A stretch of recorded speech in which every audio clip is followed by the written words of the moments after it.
Good evening and welcome to the May 8th, 2018 regularly scheduled Shelburne Selectboard meeting, which I now call to order. The first item is to consider approving the agenda. I have two comments to make. One, on item 11, we need to scratch out selection and put in search. That's just a typo.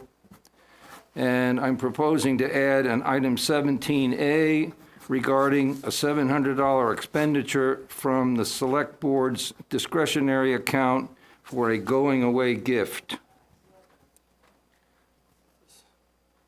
Is there a motion to the effect? Move to approve the agenda as amended. Second. And is there discussion? I was going to add something as well. Oh, I'm sorry. Sorry, Josh. Yeah, I mean, having been away, I was sort of catching up on things and noticed that there was, you know, some development in the 911 PSAP issue, and I think that's something that we need to have on the agenda to discuss about where the status of that is. And so, I think it's a good Advance. thought, but I'm not sure there's preparation for that tonight. Lee may very well refer to it in his report, since he has taken some initial steps. Would that be adequate? that'll be I adequate. can certainly give an update on that. All right, that'd be great. Is that okay? Yeah, that's fine. Any further discussion of proposed amendments to the agenda? Any discussion in the public? Hearing none, I'll entertain a vote, putting this to question. Will those who favor signify, please, by saying aye. Aye. And those opposed, nay. The ayes have it. The next item is to consider approving the minutes of the Select Board meeting of April 24th, 2018. There are two of us who did not attend and who therefore will understandably abstain. Is there a motion to approve? So moved. Moved by Colleen. I'll second. Any discussion? Yes, I had a question, and part of it's driven by the fact that I was attending the meeting remotely, and sometimes it was difficult to hear. On item 16, I had understood that the voting to eliminate the funding was for our two PSAP employees here was not a done deal, that there was a vote to, but not, it hasn't been finalized, it's being considered, and this makes it sound like it's a done deal. I just needed some clarification. Well, I perhaps can speak to that because there was a following newspaper article which had more to say and offered more detail, Right. which may be a little confusing here. That night, there was simply and singly a statement from Joe to the effect that this had occurred. In fact, he learned from the newspaper reporter himself. And I'm quite certain that all that was really said was that this is apparent or apparently occurred. We've had no official notice, and at that time we did not. And I'm content with the accuracy of that, Mary. Okay, that's You know, fine. Thank you. Immediately following, there was, of course, quite an extensive coverage by Mike in the paper, which added a great deal more detail. And Lee himself is going to carry that forward here in a few minutes. Thank you. I'm ready to vote with that clarification. All set? Any discussion? We'll put the question on the minutes. Those approving signify by saying aye. Aye. Aye. And those opposed, with two who are not voting. Abstain. Abstain. Yeah. Next item is public comments.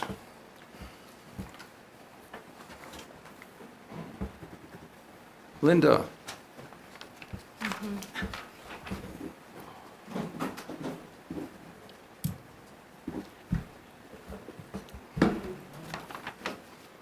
Evening, Linda Reel, Falls Road. I would just like to make two comments. The first is I was glad to see the pedestrian crossing barrels back in place. That has made a big difference in trying to cross Falls Road. in various places, so thank you. And the other comment is for Paul Goodrich and the town crews. My area of town was particularly hit badly, and they were out like maniacs and did a fabulous job. So thanks to the crews who did all that work. Thanks, Linda. you.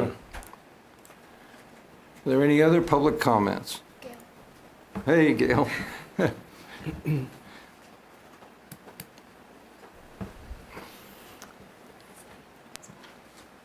Gail Henderson King. I just want to give the board an update and share with you the Arbor Day conference that we went to and the Tree City USA designation that we got last week on May 4th in Montpelier. It was pretty amazing. We were one of 7 communities. The other 6 have all had this designation for years. We're the first new one. There are 3 campuses and one other that have had the Tree City USA designation in the past. So we were the first new community to come forward and get this designation. So thank you so much for supporting our effort. We really appreciate it. And we received this cool Tree City USA plaque that we would like to put up somewhere in the town offices. Very nice. Absolutely. We have got an official certificate of recognition. For those, sorry. And this is our official Tree City USA plaque. And Look at that. official Tree City USA flag, which we have no idea what we'll do with it, but we'll do something. But the most cool thing of all is our Tree City USA sign.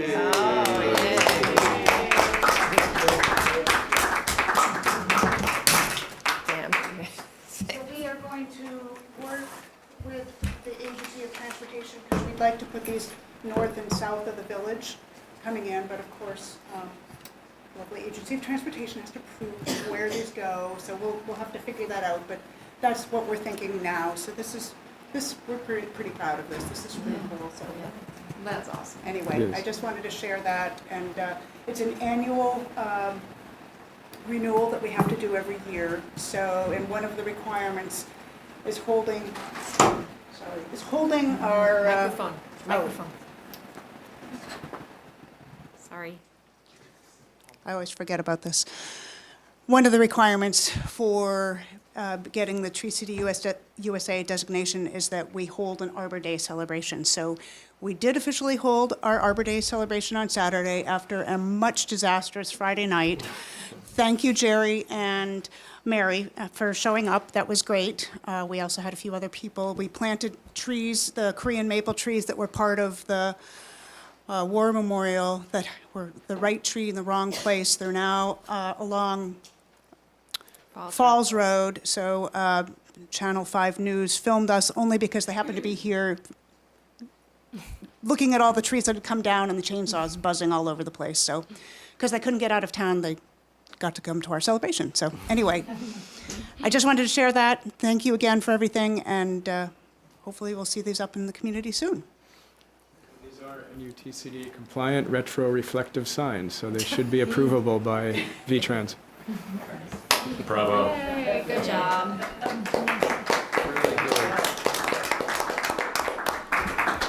That's great, thank you, Gail. And select board comments. Yes. Mary?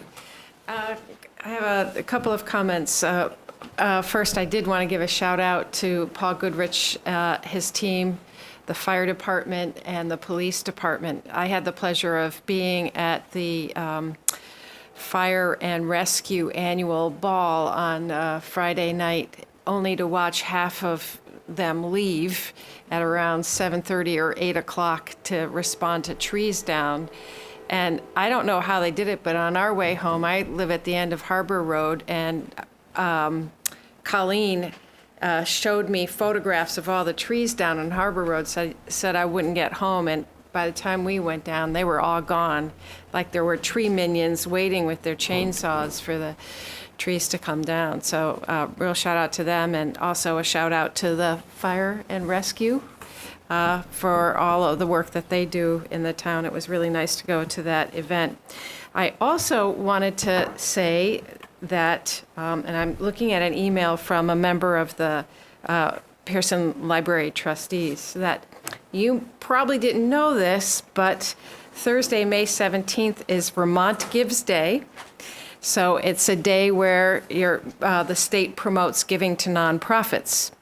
And of course, the library is a nonprofit. And as many of you know, the bond passed to do the town center work, much of which involves the rebuild of the library. In order to reduce the cost for that, there is an anonymous donor who has said that they would they would match $500,000 if the library could raise $500,000. So the way that works is, and I'm going to read this so I don't get it wrong. You can give any time now until the end of the month towards this match program. It's a day to raise awareness for Vermont nonprofits. The Friends of the Pearson Library will be matching any donations made, and then the anonymous donor will match that. So if you gave $100, it turns into $400. So I would encourage everybody to think about doing that. You can give by going to www.pearsonlibrary.org and wend your way through and figure out how to give right online so that we can get that matching $500,000 and reduce all of the town's costs for building the town center. So thank you. Thank you, Mary. Josh? Well, thankfully, I missed the Friday night extravaganza, but as a result, spent a long time in an airport waiting for the plane that was stuck here to get there. But I've heard nothing but good things about the way the town staff responded. So I'll just add my appreciation for their efforts. Colleen? I'll piggyback on what others have said about the town employee response to the storm. And I was at the Shelburne opening day for baseball all day on Saturday. And with as many kids as we have, I've been through many, many, many opening days. And this was incredibly well attended. And given the fact that there was as many trees down as there were, it was done safely, with a great turnout, and everything proceeded as planned, even though there was a tree that actually went down across the fence onto the Shelburne baseball field, and it was removed and the fence was fixed before 7:30 in the morning. So it was multiple people that were new to the community actually commented to me about how well organized it was and how well attended and what a great community this is. And despite this storm, everybody picks up within 12 hours and everybody was out there. And I was like, yep, that's Shelburne. So anyway, it was a great job just done by all, and a wonderful time had by all. Nice. It's hard not to mention that. I will mention it because I was also fortunate enough to be at the banquet.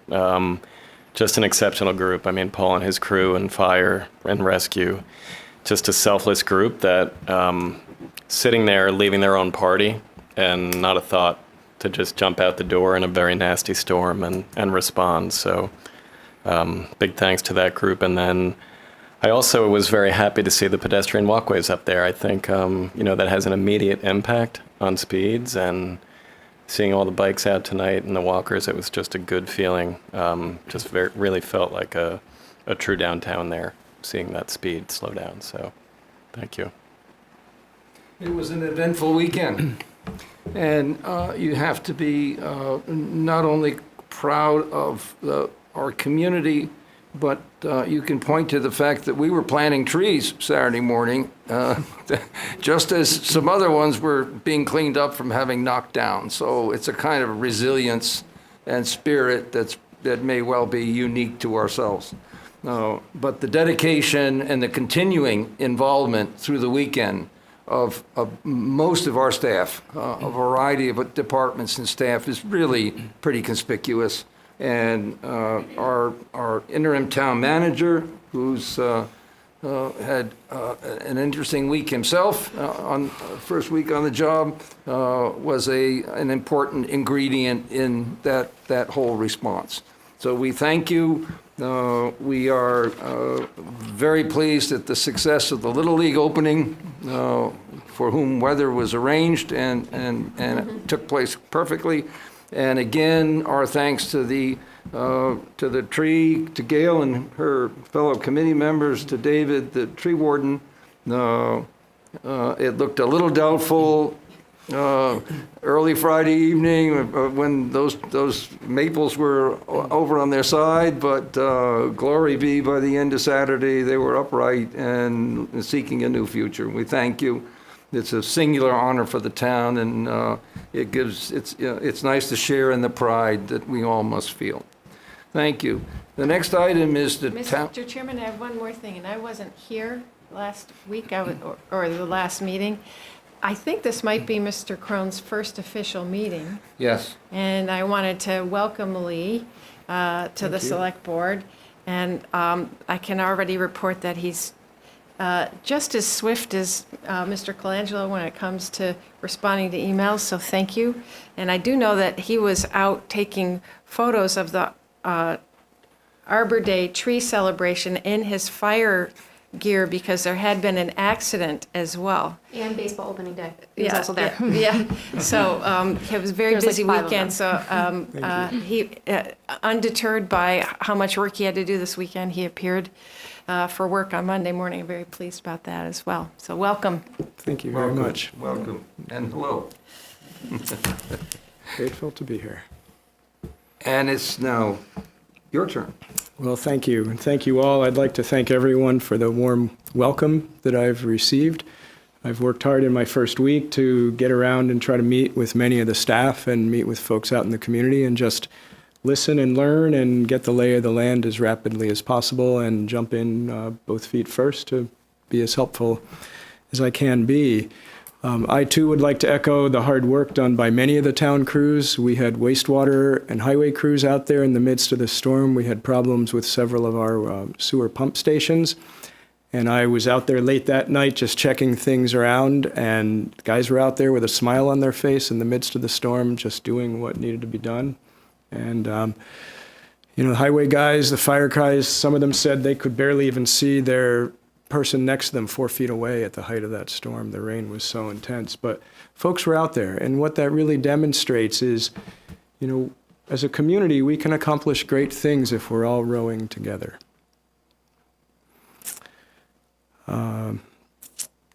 Hoping to help wrap up some long-running discussions, the South Burlington water tank issue, among others. We're working on those things. We're about to launch into negotiations with the AFSCME union. And as far as the E911 matter goes, I have a little bit of knowledge about that whole program, having worked on that. So when that article first appeared, I immediately put in a call to Barb Neal, who manages the Vermont E911 board, to find out what really happened at their meeting and hear it firsthand. And so what happened was the group of municipalities that has formed a regional dispatch entity asked the 911 board that if and when they are ever up and ready to run as a full-service 911 call-taking center dispatch, could they become what's called a PSAP for the region, a public safety answering point. We have one here, as you know, already. When you call 911 in Shelburne, you're talking to the same folks who take the call, get a handle on your emergency, and dispatch the cavalry, whoever is needed to respond. There are several PSAPs around the state, and they each are interconnected, so if one is busy, it rolls over to the next one that has had the longest amount of time without a call. So the 911 board said, yes, we are willing to consider that if and when the Chittenden County Public Safety Authority ever gets up and running. But that's going to be realistically several years away. The other piece of that was they said, we have 24 911 call takers statewide. We have enough to handle the call volume, so if and when the regional dispatch gets up and running, we may need to transfer several seats from existing centers, Williston and Shelburne being the closest. But there was no commitment as to what number that would be, from where that, which ones would go. And again, several big ifs away. And that's not to take away from the effort that's being put into that Chittenden County Regional Dispatch entity, but there are many technical, human resources, operational matters yet to be resolved. So nothing's happening instantly. We don't know if it will ever come to pass. Shelburne, if it wanted to, will at some point have an opportunity to revisit that question. If they get up and running, do we want to become part of that? But there's no intent, desire. There was no push on that group's part to take anything away from Shelburne. So there's several big ifs before that ever comes to pass. It's something to be aware of, but it's not something to be afraid of or concerned about, because it's certainly not happening anytime soon.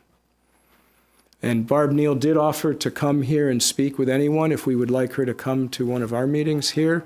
She's more than willing to do that. If the dispatchers wanted to hear this firsthand from her, she's happy to show up and do that. So if we'd like to put that on an agenda for a more thorough public conversation, we can do that. Or if that's enough information, then, I'll certainly keep you apprised of any changes. But that's the firsthand story. I think that's a great idea to have her come. I would hate to get to months from now when we need to have a more public discussion and possibly vote, and for anyone on the board or in the public to think that they didn't get enough information about it. Sure. Yeah, she's glad to do that, and I'm happy to follow up, and we'll find a date that works.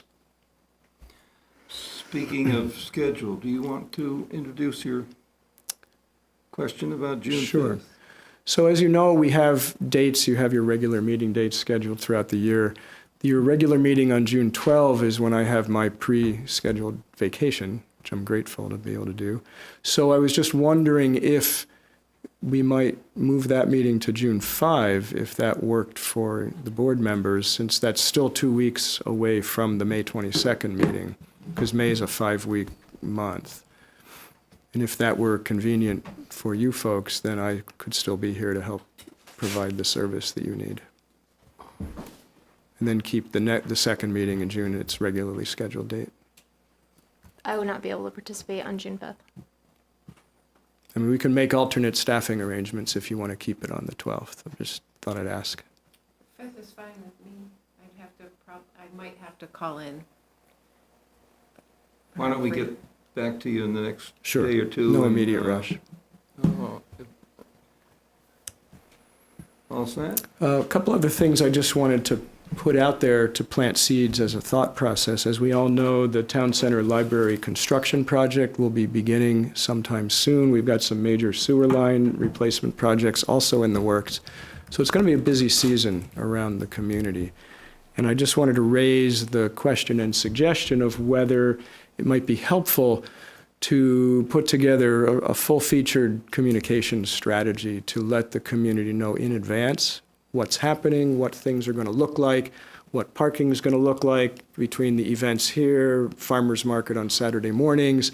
Having managed a major construction project in another community, I've seen how incredibly helpful that can be just in lessening the surprise approach to things happening, and just let people know, here's what we're looking at next week, next month, here's what happened last week, here's the progress that's been made through multiple forums. I've already reached out to Rotary to get someone on their agenda to speak with them, and just try to work those networks and let everyone know what's happening, where it's happening. And there are some very useful strategies. The wastewater folks have scheduled a major sewer line reconstruction on Harbor Road when school's out of session, because we know the traffic's challenging there. So, kudos to them and their engineers for working around those things. And I just thought it'd be helpful to let people know that we're doing our best to minimize the downside, and at the end of the day, things are going to be better. So that was one idea I wanted to raise. Please. I've been encouraging that because we have several projects that are going to be concurrent, especially in the village area. Yes. Although it'll be night work in most cases, there is going to be disruption of normal traffic patterns. And thankfully, the Little League season will be mostly finished by then. But I don't think any of us feel comfortable that there's a heightened community awareness at this point of just how much construction activity there's going to be and how it will impact a lot of routines, whether school's in session or not. And I think this is a great idea to make use of public forum, to enlist the help of the paper, and maybe even be prepared to take questions from citizens who are some night probably going to be surprised they can't get down the street. So I think that's a great idea, Lee. All right, we'll certainly work on that. Another idea I wanted to raise, just again as a question, is I know you've had an annual program of having each of your commissions, boards, and committees come in and do reports at a variety of meetings over time. And I just wondered about the concept of maybe trying to have all of those come in on one night and do a series of what we call lightning talks, where each board just gives a very condensed version, 5-minute overview of challenges of the past year, accomplishments over the past year.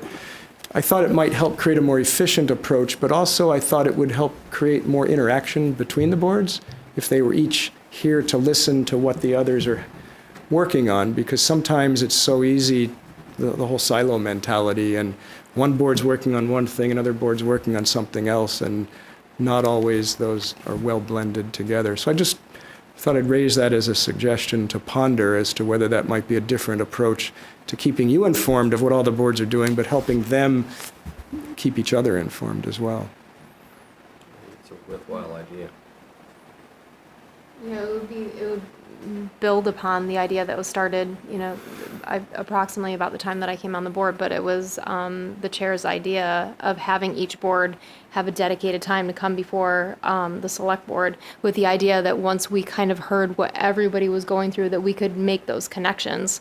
But having them all here at the same time, we had bandied about that idea and could never come up with a legitimate way to get everybody here all at the same time. But the idea of one meeting in which everyone is with the expectation that they stay for the remainder of the meeting, not just during their agenda time. Yeah, that's not a bad idea. We have 3 chairs here who, for a few minutes, 4, might well all want to comment on that. Kevin and Gail and Lee. At least, if I've missed anybody, I'm apologetic, because I think that's a very interesting notion, given our initiatives we've been taking to establish more connectivity and sharing. What would any of you feel about that idea? Great idea. Great idea, for one. Gail's got a thumb up. Kevin's nodding vigorously. Make sense? That's a good cross-section of actual committee. We'll pursue that and see how it can fit into everyone else's schedule. Good for you, yeah. Thanks. Thank you, Lee. Good. Thank you very much. And again, welcome. Is there any discussion? Next item is to consider appointing Hazel, is it Civalier or Civalier? First one, Civalier. As a student member of the Bike and Pedestrian Paths Committee, the chair of which Kevin is here to present her. Support her more than anything.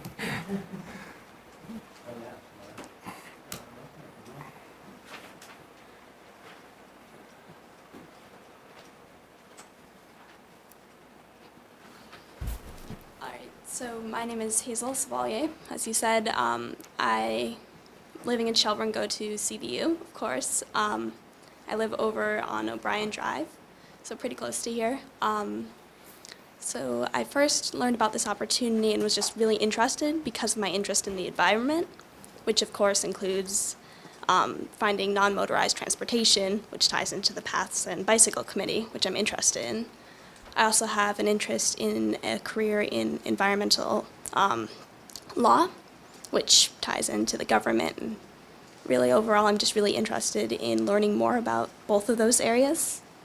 And I'm very excited for this opportunity. What year are you at CVU? I'm a freshman, so 9th grade. Are you a bicyclist? Do you bike? Yes, yeah, I love biking. Are there any questions of Hazel? Are you sure you want to go to law school? I'm You not. don't have to answer that. I'm not certain yet. Definitely considering Not it. now, but in a year or two, you better get ready to answer, yeah. Yes. Yeah. Good for you. Yeah, that's a wonderful aspiration. Yeah. Kevin and Wendy's here as well, I see. Do you want to comment at all about, No, I mean, just Hazel certainly exhibited her enthusiasm for joining the committee, and at this point in time, we're happy to have really any student. But again, Hazel has the qualifications that we're looking for in a student member, the enthusiasm, a fresh perspective. So we're very excited to have as I said, an interested student member wanting to join our committee. are there questions before you, or you have any questions of us? Thank you. Thank you, Hazel, for coming. I think it's great that Kevin, you've come in to support Hazel and made that connection with us. I think that's a good thing. Is there another student member on the committee right now? There is not, no. Okay. When this was first designed, it was with the idea of having a senior student member and two members, one in junior senior class and one in a freshman sophomore class, and so that it would be a 2-year renewable plan, so that the younger member could then be kind of trained or mentored in some way by the older member. So I anticipate that you'll enjoy this experience enough that you're willing to do it for another year and possibly recruit like-minded students like yourself. That would be wonderful to be able to continue that. I'm happy to appoint Hazel Civalier as a student member of the Bike and Pedestrian Path Committee for a 1-year term starting immediately and expiring on, I think it's end of the school year, so we'll say June 15th of 2019. Second. And is there discussion? Is there discussion in the public? Hearing none, will those who favor the motion please signify by saying aye. Aye. And those opposed, nay. Congratulations, Hazel. Thank you. Kevin, thank you. Wendy.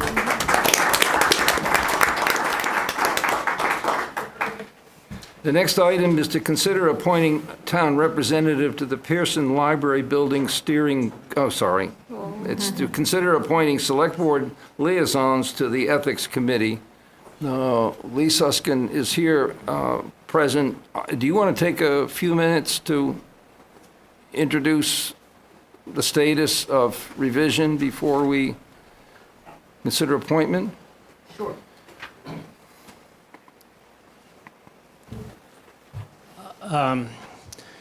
The town of Shelburne adopted a ethics and conflict of interest ordinance, I think in 2011 or so, and the ethics committee. I joined the ethics committee and along with 5 others, and we worked with the select board in 2015 to make some revisions to that ordinance that we put before the voters of the town and were adopted by the town in 2015.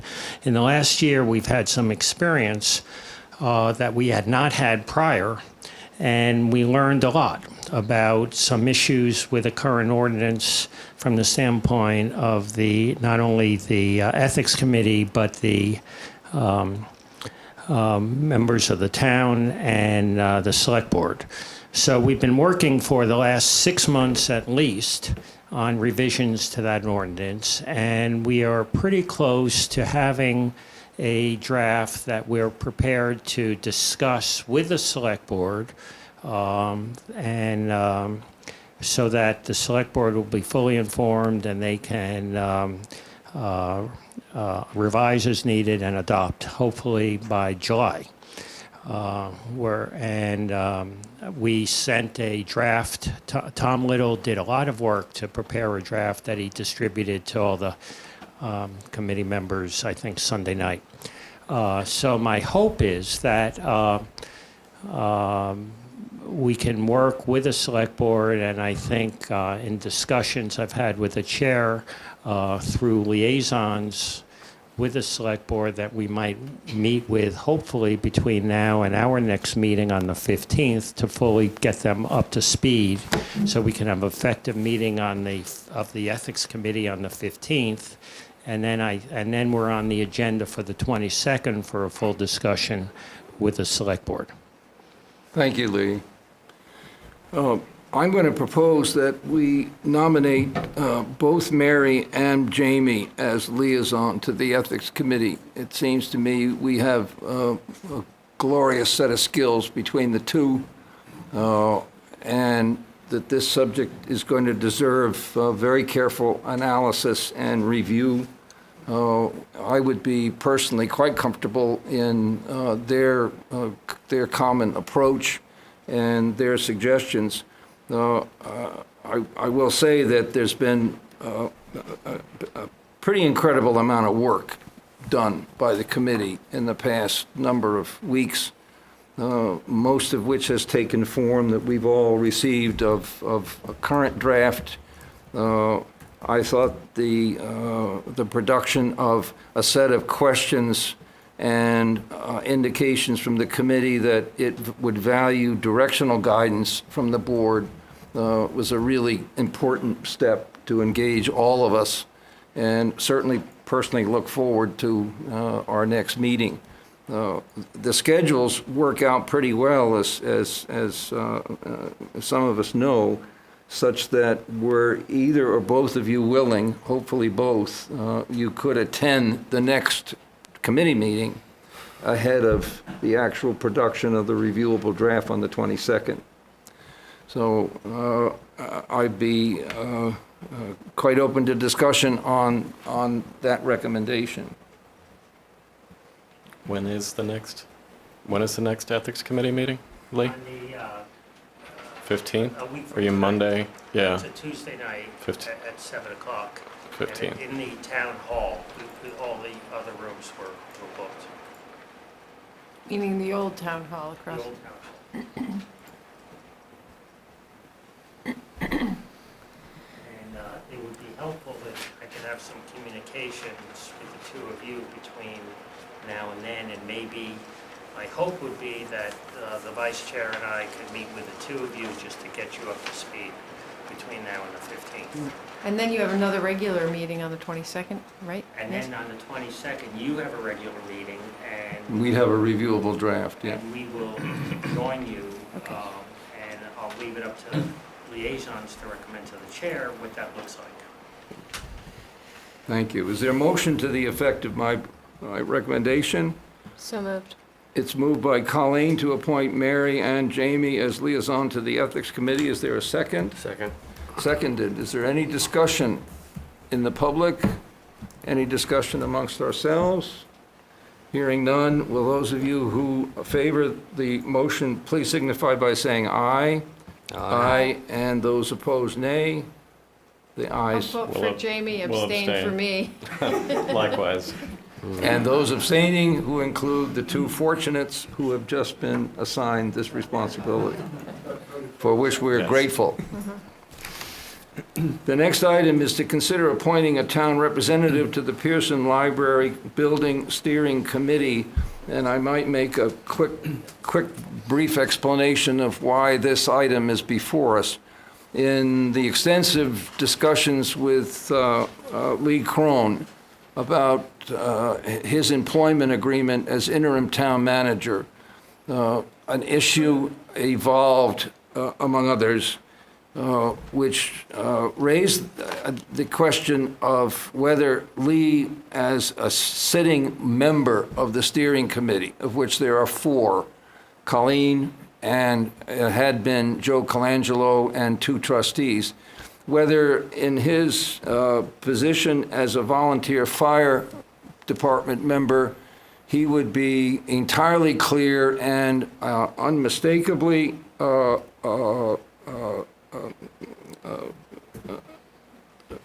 uninvolved with fire department interests in the potential town center project, to be so objective as to be a full member of the committee.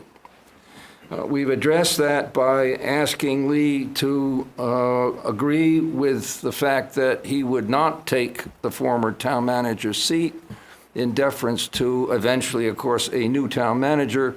But at the same time, it has to be understood that as the interim town manager, Lee is in a position of authorizing and approving most expenditures.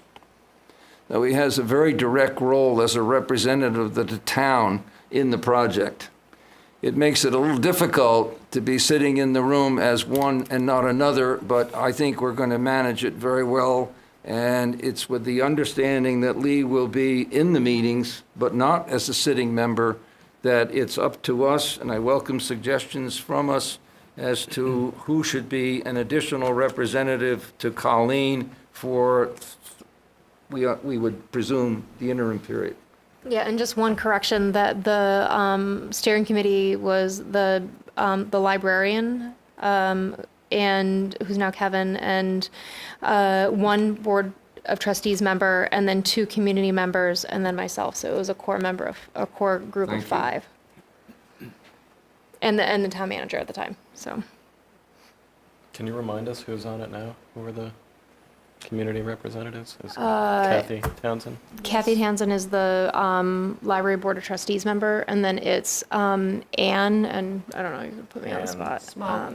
And Yeah. oh, okay. That's okay. No, I yeah. couldn't remember either.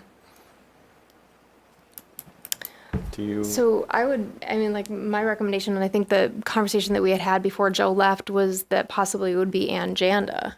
It seems to make a lot of sense. She was, intimately involved with much of the planning stages of this.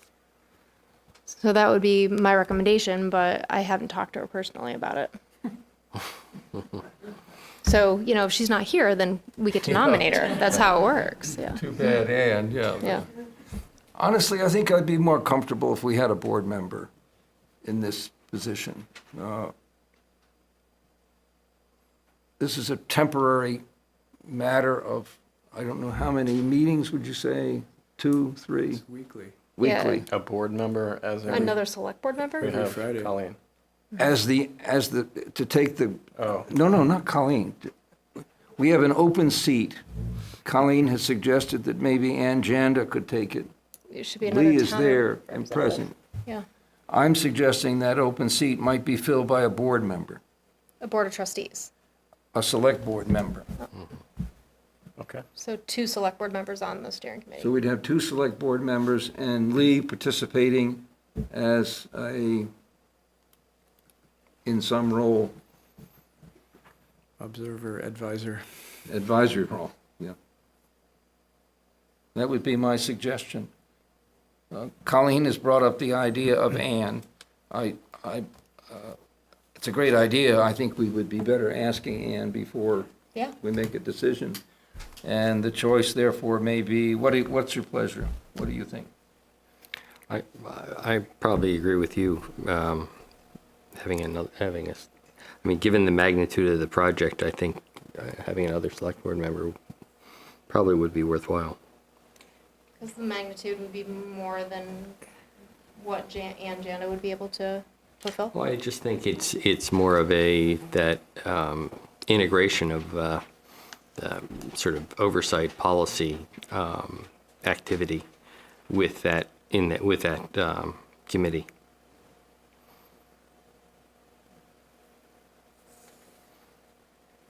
I would vote to table the discussion till our next meeting and speak with Ann. Ann has as I understand it, a master's degree in public administration and is probably fairly well qualified to participate. It seems to me that the meetings are frequent and it'd be important that all members be there for the meetings. And if they're every Friday, that's, I know I couldn't do that.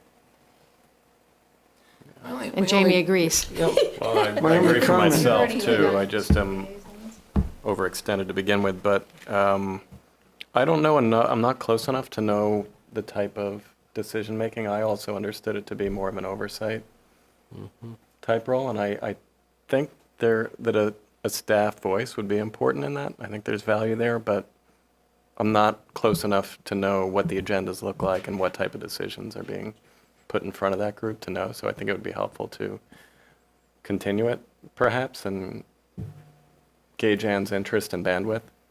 Yeah, I think so. And being able to do I- that I'm- first and also put it out to other staff if there's interest Yeah. in putting your hand up and, Can I ask? and I'm serving. only a little Specific reluctant. interest, She's Jerry. got search committee, she's got SWAC. Right, she's on I mean, SWAC.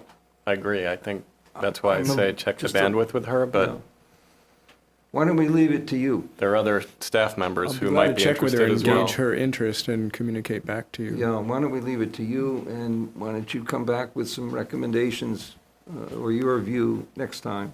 May I ask Yeah, how, sure. the meetings are every Friday? Is that Yes. right? And they're in the morning, noon, evening? They have typically been, well, they have two committees. The steering committee, I believe, is 10 to noon on Fridays. Every Friday? Yes. Yeah. So recently, for example, discussions have revolved around reviewing in great detail the entirety of the construction timetable and budget to determine and make sure that it's coming in on budget and which pieces might be optional, which pieces are mandatory, and because they're working very hard to make sure this comes in properly. But it's a significant lift for someone to participate in that. Yeah, that would be my sense of it, too. Like all the subcontractors' contracts are reviewed and Mm-hmm. approved. I mean, even though there's a clerk of the works, I mean, we're functioning in, our function is in effect a de facto clerk for overall project, really. And, okay, we're We all, talked about that earlier. we're all okay, we'll look to leave for a recommendation on the Sure thing. 22nd. And we thank you. Is there any public discussion? None, thank you. And the next item, therefore, is to consider appointments to the CCRPC Board, CWAC, and TAC, and CSWD. And we may have one or two others as well in that long lineup. There may be something about a planner that goes for, I got a stack of letters from the RPC today. So first one would be a representative and alternate to the CCRPC board. Presently, John Zacconi is your representative, and George Schiavone, is that pronounced accurately? Is your present alternate. These are 2-year terms. and they're both agreed to serve. They also received these letters. I haven't heard, I just got these today, so I haven't had a chance to check to make sure that. Can you tell us what all these abbreviations stand for? Sure. So CCRPC is Chittenden County Regional Planning Commission, and each municipality in the county has 2 representatives to that board. The CWAC is the Clean Water Advisory Committee that's working on a variety of water quality issues. The SWAC is Stormwater Advisory Committee. TAC is the Transportation Advisory Committee at the Regional Commission. CSWD is the Chittenden Solid Waste District. And CWD is the Water District, Champlain Water District. Sure thing. So there are, as you know, a multiplicity of these committees managing a variety of issues, and municipalities all have representatives on all of those. And we don't have paperwork about any of these appointments in our packet. No, these Okay. letters literally just arrived this afternoon, so. Okay. Maybe that's something else we could table until we have a chance to. 22nd? Check in with the Yeah, current. there's no requirement that these happen tonight. They all tend to run on a fiscal year basis, so we could certainly table that till the next meeting and make sure everyone either wants to continue or see if there's other representatives who wish to serve. Are there any possible appointees that are here tonight? I believe there are. Oh. Dean Pierce is one of our representatives on the Transportation Advisory Committee. Another gentleman, we've got several folks here who serve in various capacities. Chris is our Clean Water Advisory Committee, and Dean's the alternate on that. I'm sorry, I don't know the other. Thank you. He's Solid Waste District. And Joe has been your alternate on the Solid Waste District, so you could leave it empty, you could appoint me in the interim and figure it out later, up to you entirely, but Tim's certainly been your rep so far, and I'm sure represented the community well.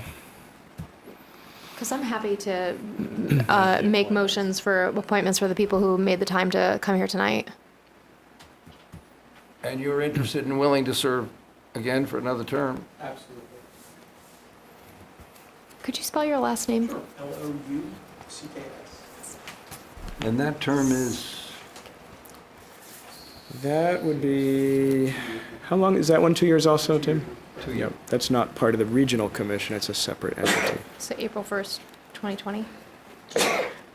Probably running fiscal year basis, so reappointment continuing now through 7/1, June 30. 6/30, Yeah, June June 30. 30, 2020. 7/20. And that's to the CSWD. Yes. Okay, so move to appoint or reappoint Tim Laux to a 2-year term ending 6/30 or thereabouts in the year 2020. Is there a second? Second. Seconded. Any discussion? Any discussion in the public? Hearing none. Those who favor the motion, please signify by saying aye. Aye. And those opposed, nay. Okay, and then who Thank you, else Tim. to the CSWD? Chris? If you wanted to appoint an alternate, again, Joe had served in that capacity, and you could leave it open, or if you'd like me to serve on an interim basis in that capacity, I'm happy to do that. Okay, so I feel comfortable with that. Sure. Move to appoint Lee Crone as the temporary representative, alternate representative to the CSWD for the term spanning the time in which he is the interim town manager. Second. Done. Second. Any discussion? Hearing none. Those who are approving, please signify by saying aye. Aye. And those opposed, nay. Okay. And then there's Dean Pierce to TAC, and was there more than one? You've typically had, whether Joe was the rep or Dean was the rep and the alternate, but those two individuals were your representatives to the Transportation Committee. Do we need I three new believe- names? I'm happy Yes. to, my understanding was that I'd been the alternate for many years, and then somewhere along the line, my name was switched to be the representative because Joe never attended the meetings. I'm happy to serve as the TAP primary representative. Great. Makes sense. For a 2-year term? I believe so. Let me double check that. I think We're just most- going to make it a 10-year term. There you go. We're starting right now. Leave it open-ended. How's There you that? go. Perpetuity. Yes, this would be a 2-year term also. They're all Or 2-year 2-year terms. terms. And is there a motion to that effect?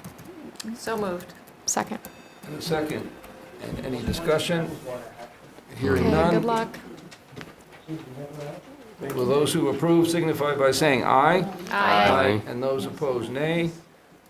The ayes have it. Thank you, Dean. Congratulations. Is there an alternate that needs to be? There has been, again, Dean and Joe had served in both those And you are dual volunteering roles. to be alternate? At your pleasure. And is there a motion to that effect? So moved. And Second. seconded. Any discussion? Will those who approve signify by saying aye? Aye. And those opposed, nay. The ayes have it. So we have TAC done, and that leaves, The Clean Water Advisory Committee, Yes. which Chris serves on. And Dean is the alternate on that committee. and Chris, Same. you were waiting to offer up yourself, or were you hiding Yeah. behind Dean, or? You good with that, Chris? I'm okay with it. Okay. Move to appoint Chris Robinson for a 2-year term to Clean Water Advisory Committee for a 2-year term, and I'm just going to do both at the same time, and Dean Pierce as the alternative. Second? A second? You Second. got it. You from got Jamie. one. Seconded. Sorry, Jamie. Okay. No. Any discussion?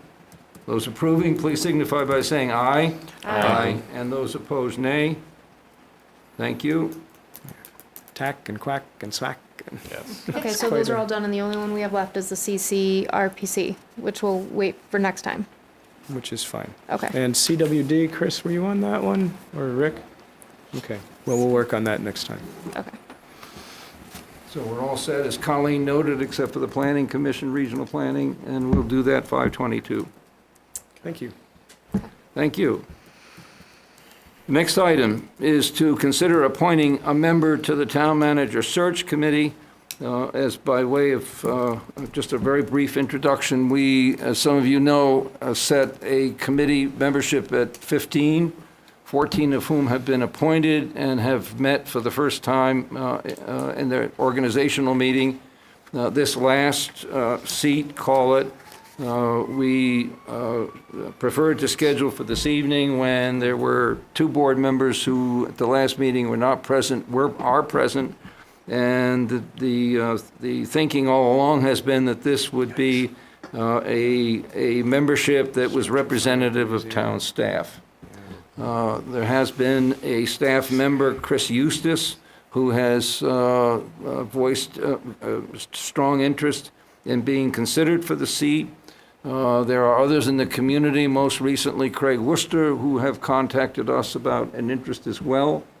I would take suggestions from us. Who is Chris Eustace? Chris Eustace is in Chris's department. Okay. How long has he been an employee? I'm going to say it's 10, 11 years, 12 years. Was there any, I mean, did he come directly and offer? And sent a memo around, an internal memo, I'm going to say 10 days ago, maybe almost 2 weeks ago, inviting interest, doing 2 things, twofold, inviting comments on skills, attributes, thoughts, and also interest in serving on the committee. And Chris was, to my knowledge, the only individual that has responded. Okay. Did we appoint a neighboring town manager No. to the committee? Has there been any thought given to Were we to have the seats? that? Yeah. Okay. Were We did to- last go around, right? Sorry? Did we last time? No. We didn't have a, We appointed Jessica and no, Diana. in the, Yeah. 4 when, years ago. when it, Oh, when we 4 hired years Joe. ago.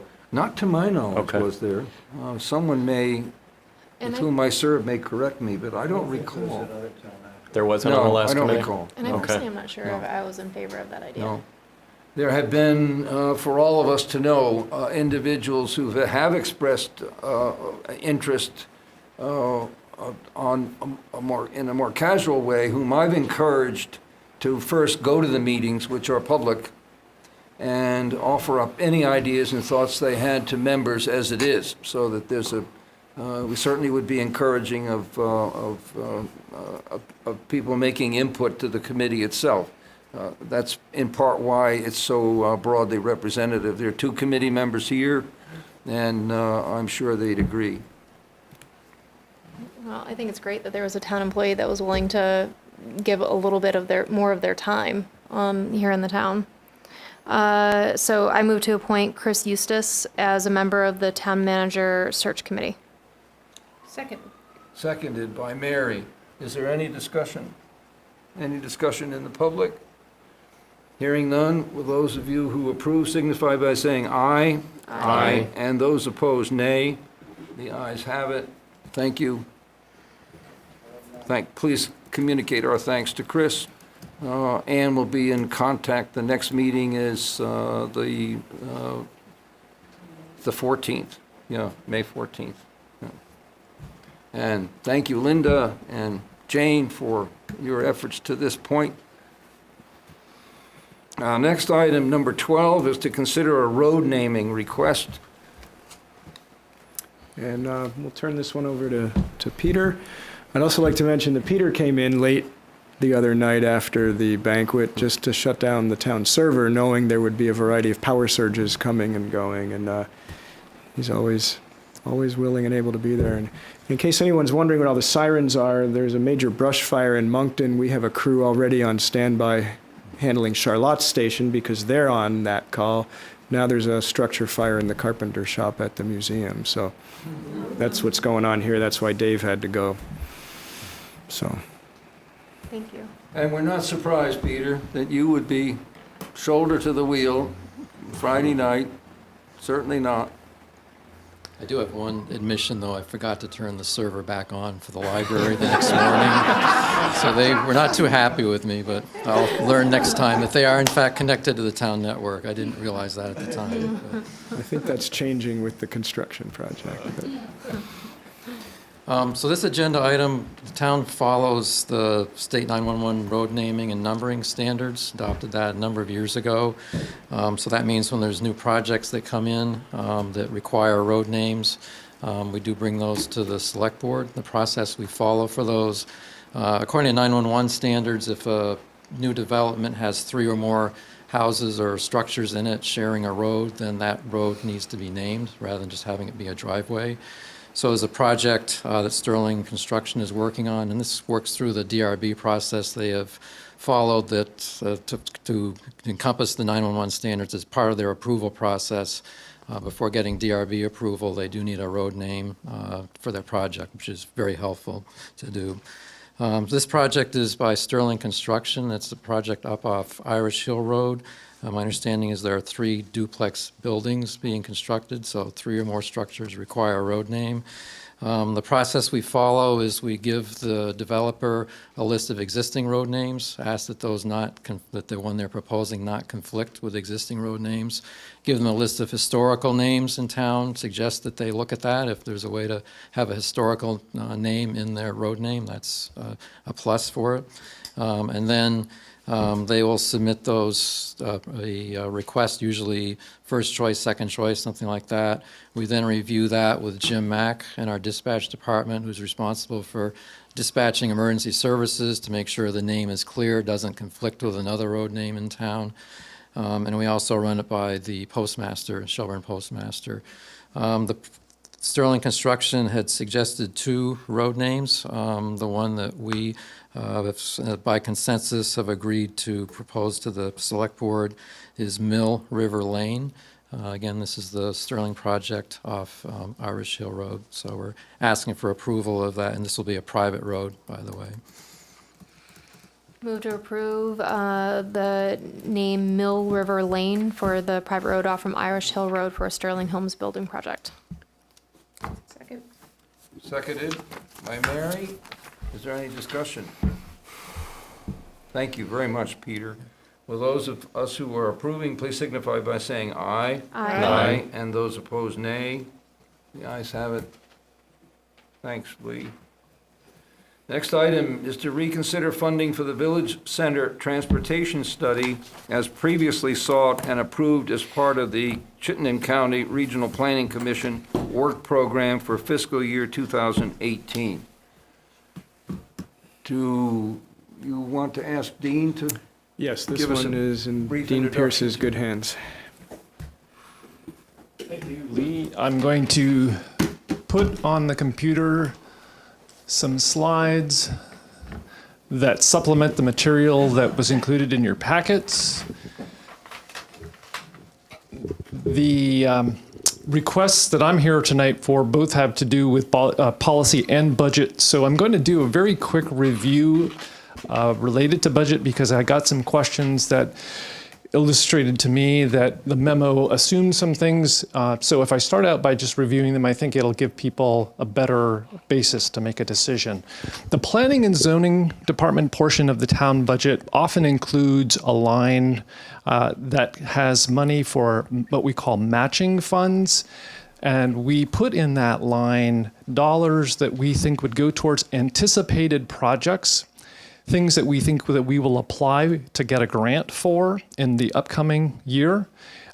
Sometimes also we put money in that line for projects that are ongoing because it's going to continue past the existing budget year into the next.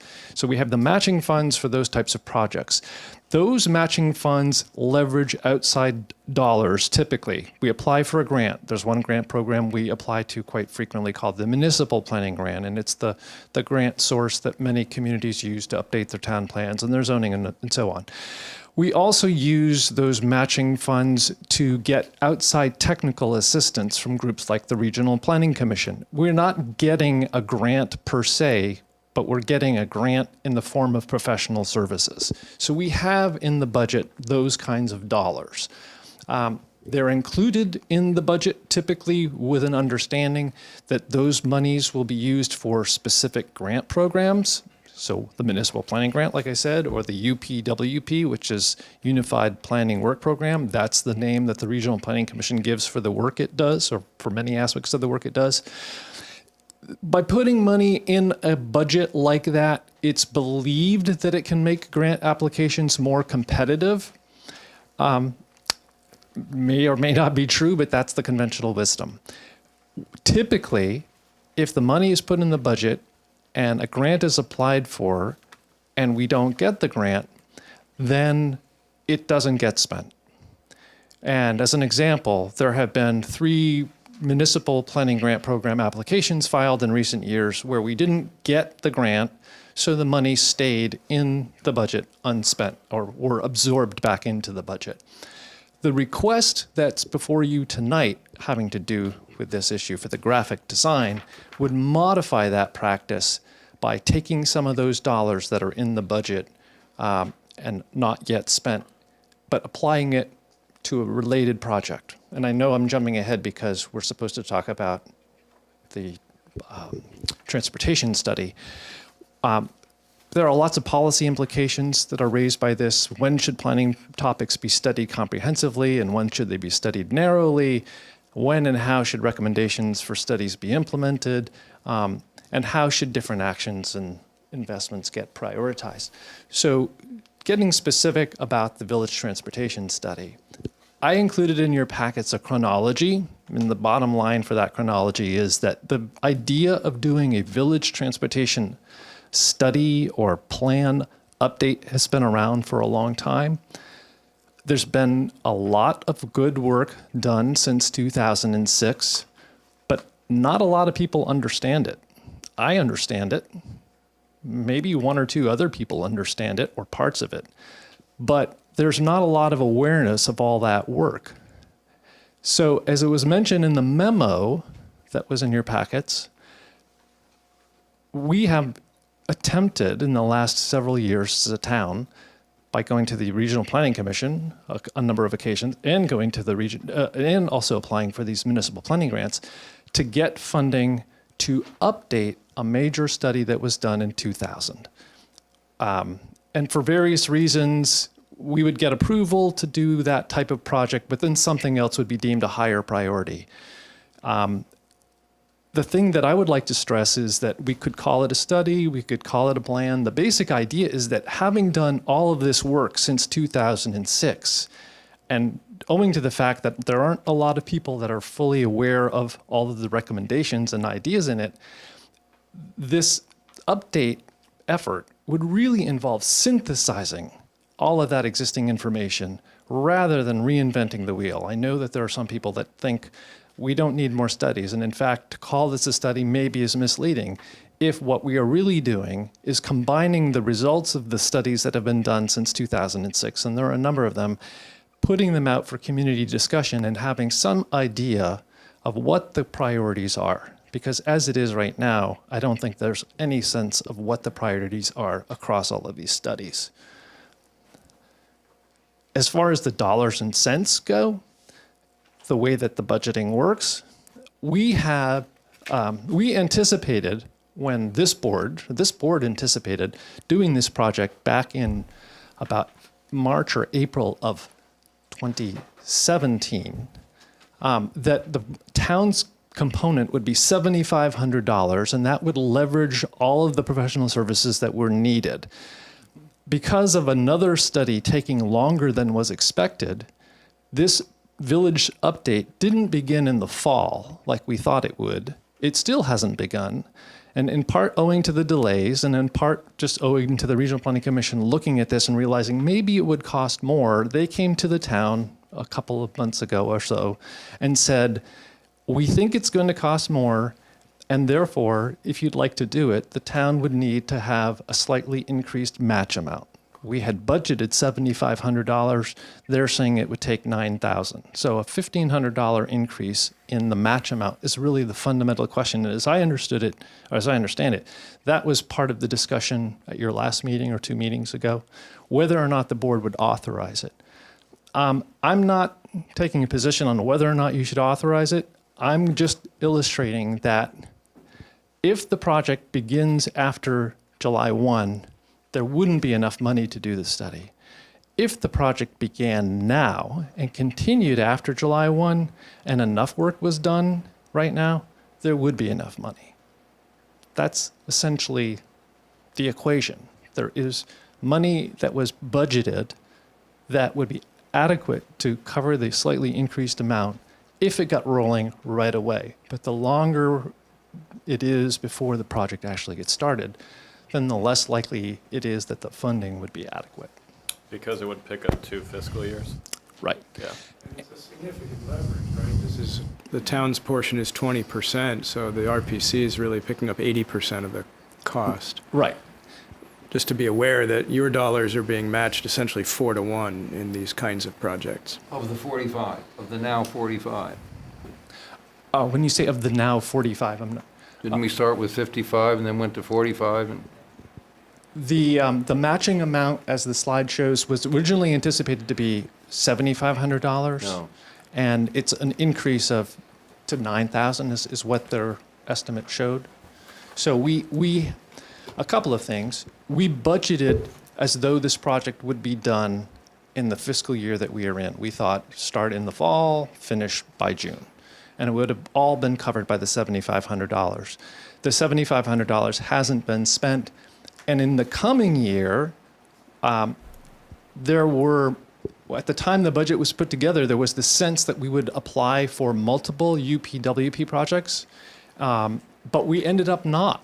Joe, I think you may recall that he came to you and said, we got a lot of irons in the fire.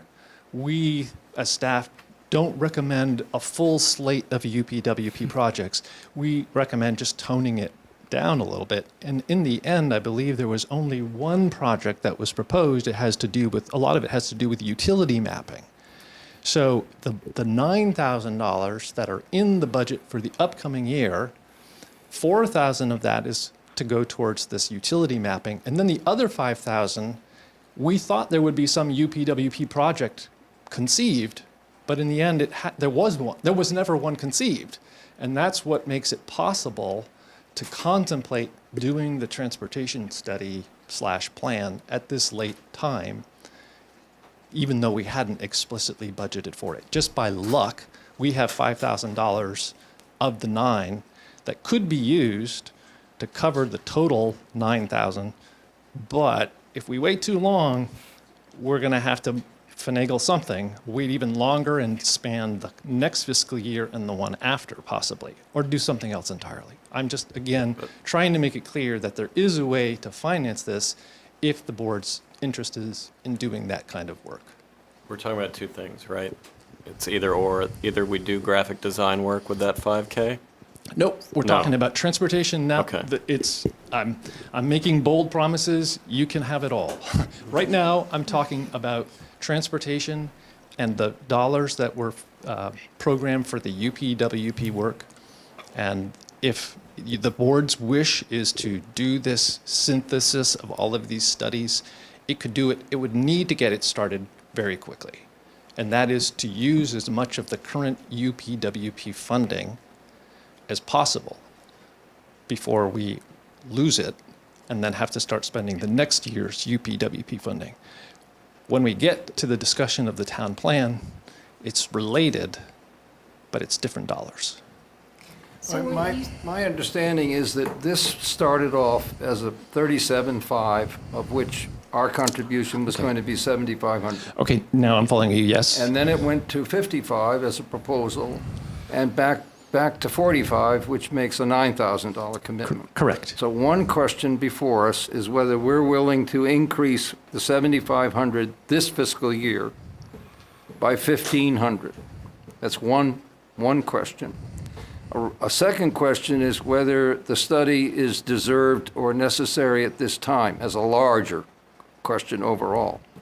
And a third question is what of the 7,500 could be made if there is no application of that to this study.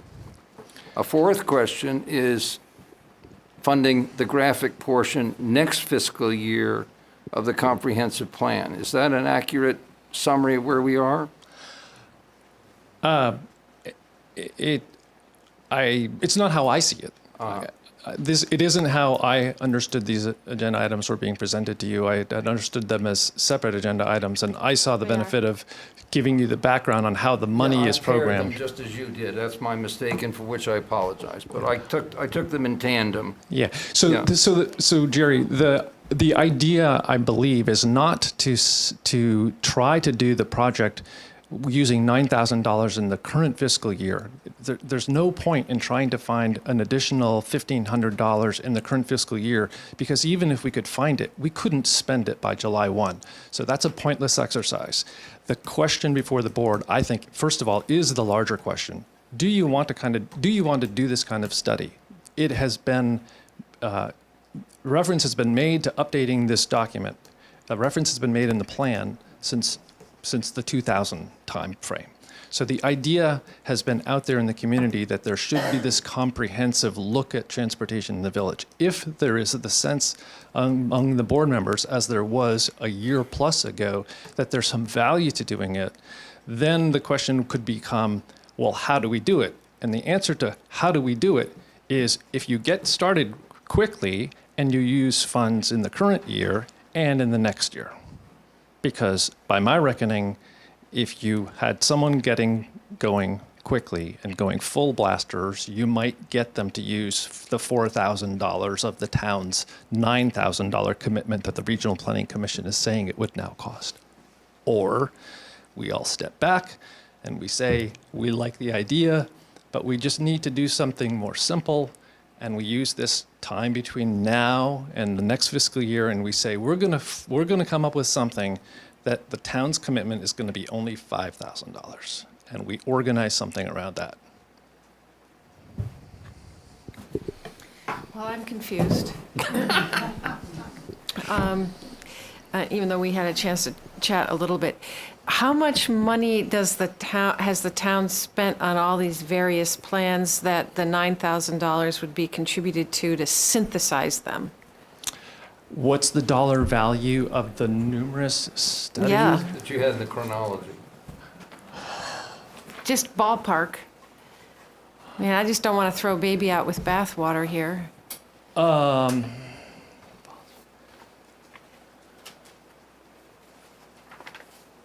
Boy. Well, the 2006 update to the village plan, I believe, cost about $30,000. The 2008 Falls Road streetscape, I think, was maybe $20,000. The town center project may have been like $10,000 or $15,000. The Harbor Road technical evaluation might have been $20,000. Village Green and Parade Ground master plan, that might have been 10 to 15.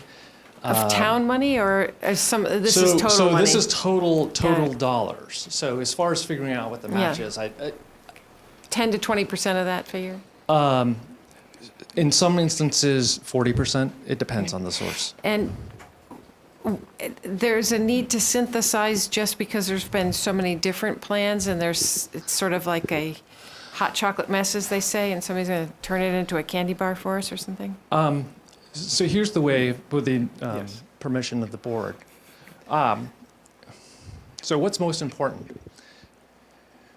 We've had a study done. This is an image from a study of the Route 7 corridor that proposed, among other things, adding a right turn lane out of Harbor Road and extending the left turn lane as vehicles are heading north. In addition, it shows the construction of some median islands right near this building, among other things. That's part of a major scoping study that was done. There was another study, this is the Upper Falls Road area, that points to putting bulb outs and an improved crosswalk in the area that's near the so-called Old Pearson building.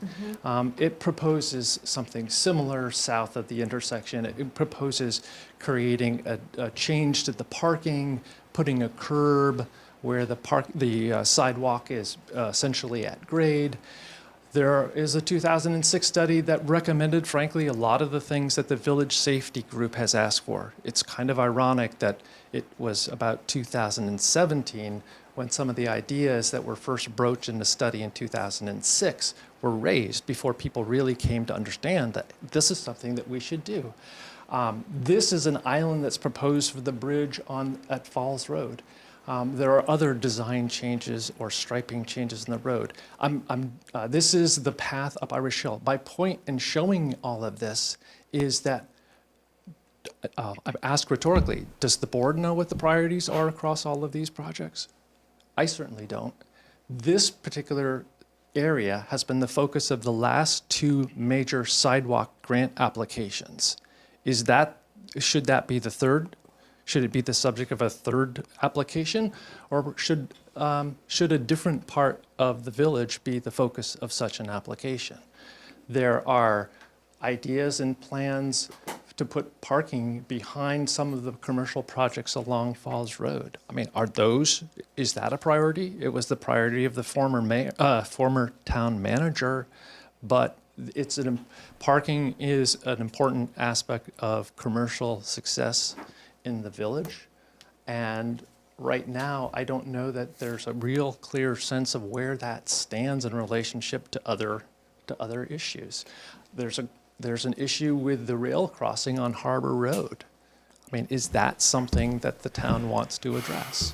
And a study of the sort I'm talking about, synthesizing it, would give us some chance of understanding what it is we should be working on. And how to prioritize. And would have the priorities. When you say it gives us some chance of being able to prioritize based on the previous studies, like what kind of like some chance? Well, the consultant who would be hiring as a result of this would be spending, I think, the majority of their time helping the community have a conversation about what's important to it. When I say there's some chance, there's a chance of having the improvements prioritized if we go through the exercise of trying to prioritize them.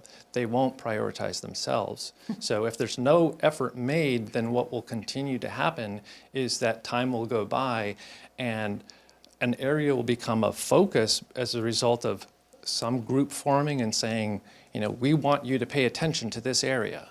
Or someone else will say, we really think that you need to do something about the people, as Gail told me earlier today, people carrying large packages going from the Shelburne Vineyard to the facility across the road.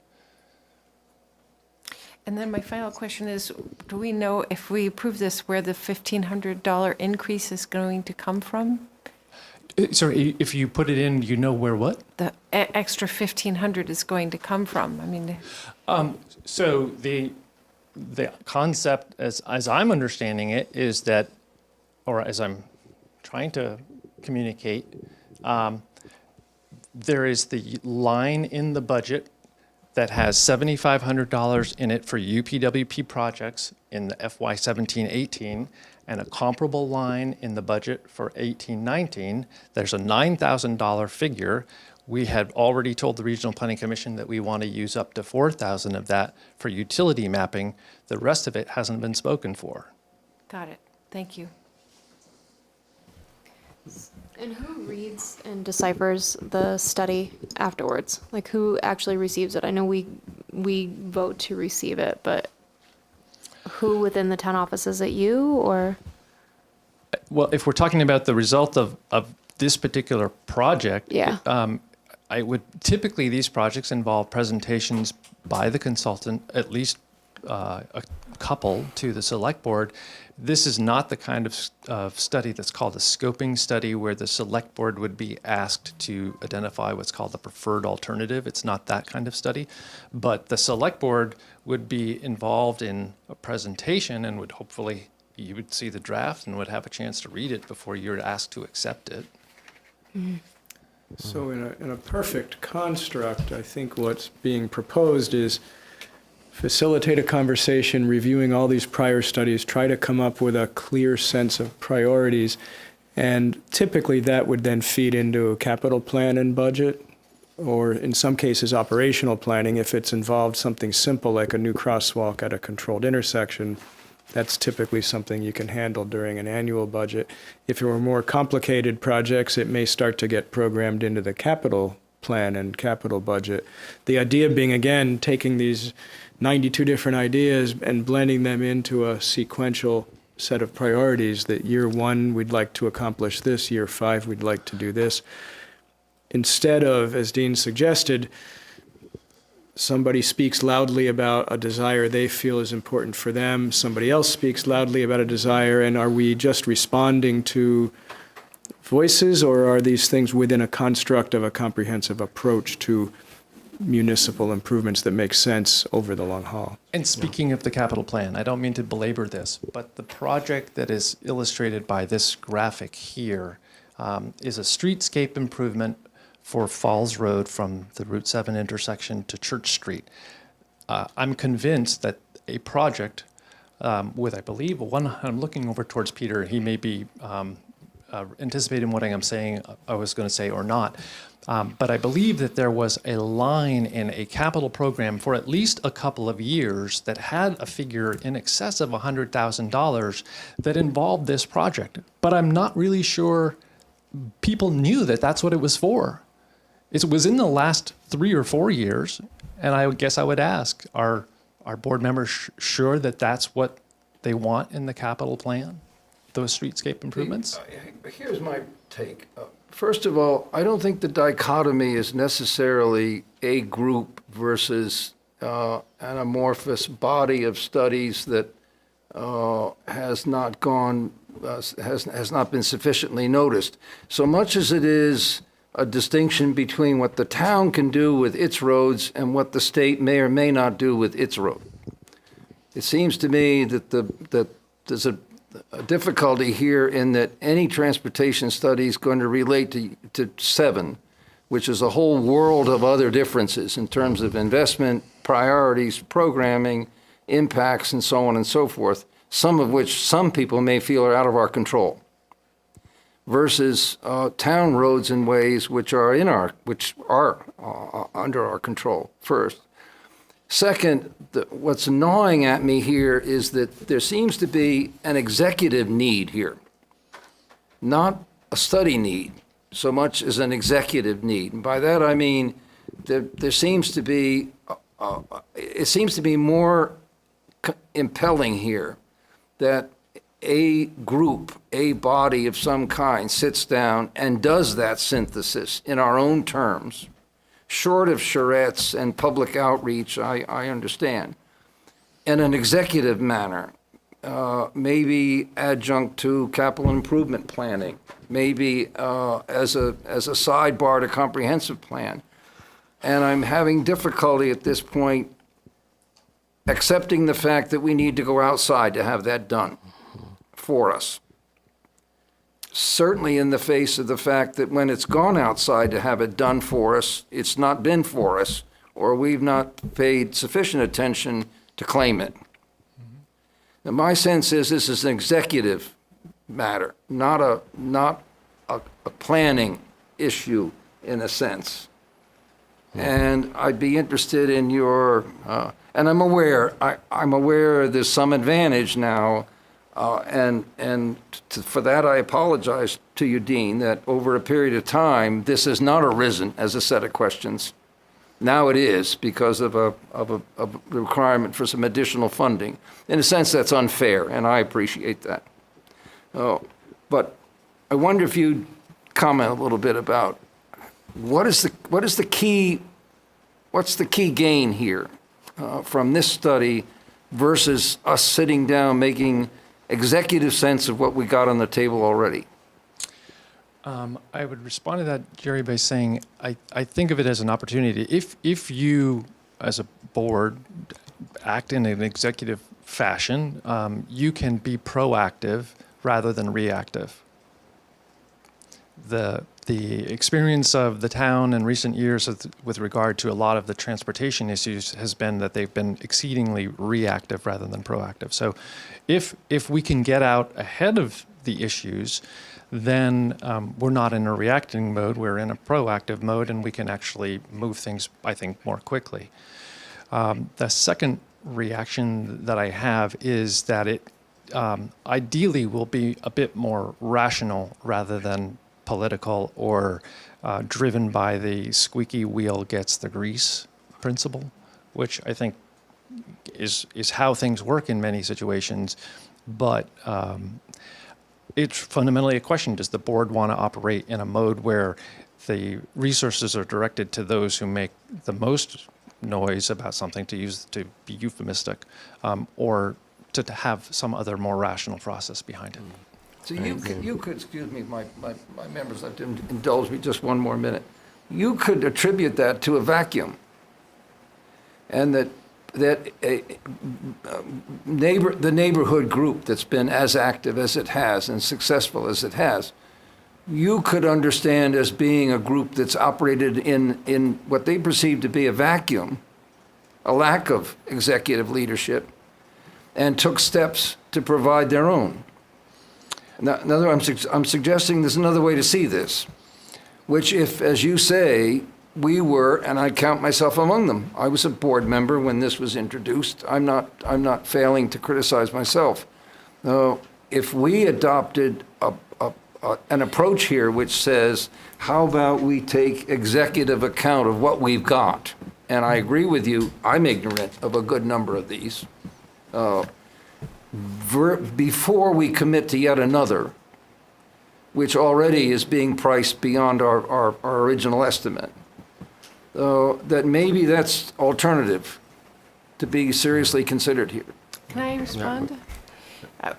My understanding, and I could be wrong, so this is why I wanted to jump in, I apologize, that if we spend $1,500 more than budgeted, we're going to get somewhere around $30,000 or $40,000 worth of services from the Planning Commission, from the Chittenden County Planning Commission, or whomever gets hired to do the synthesis. Am I right? Right. We would be paying 20% of the total cost of We're going to get 36 from them in time. Right. So I would be for, since this money's already been budgeted, except for $1,500, which is in a little pool of money that doesn't appear to be ready to be used or gonna get used, I'd be in favor of the synthesis as a newcomer to the board, because I certainly don't feel competent in doing that executive function that you're talking about, given just the sheer volume of information that I believe exists with respect to all of the studies that have been done over the last now 12 years. Yeah, I'd like to sort of ask a couple, or I'll just ask a couple of questions, I mean, that have already been alluded to, and I apologize if they are apples and oranges.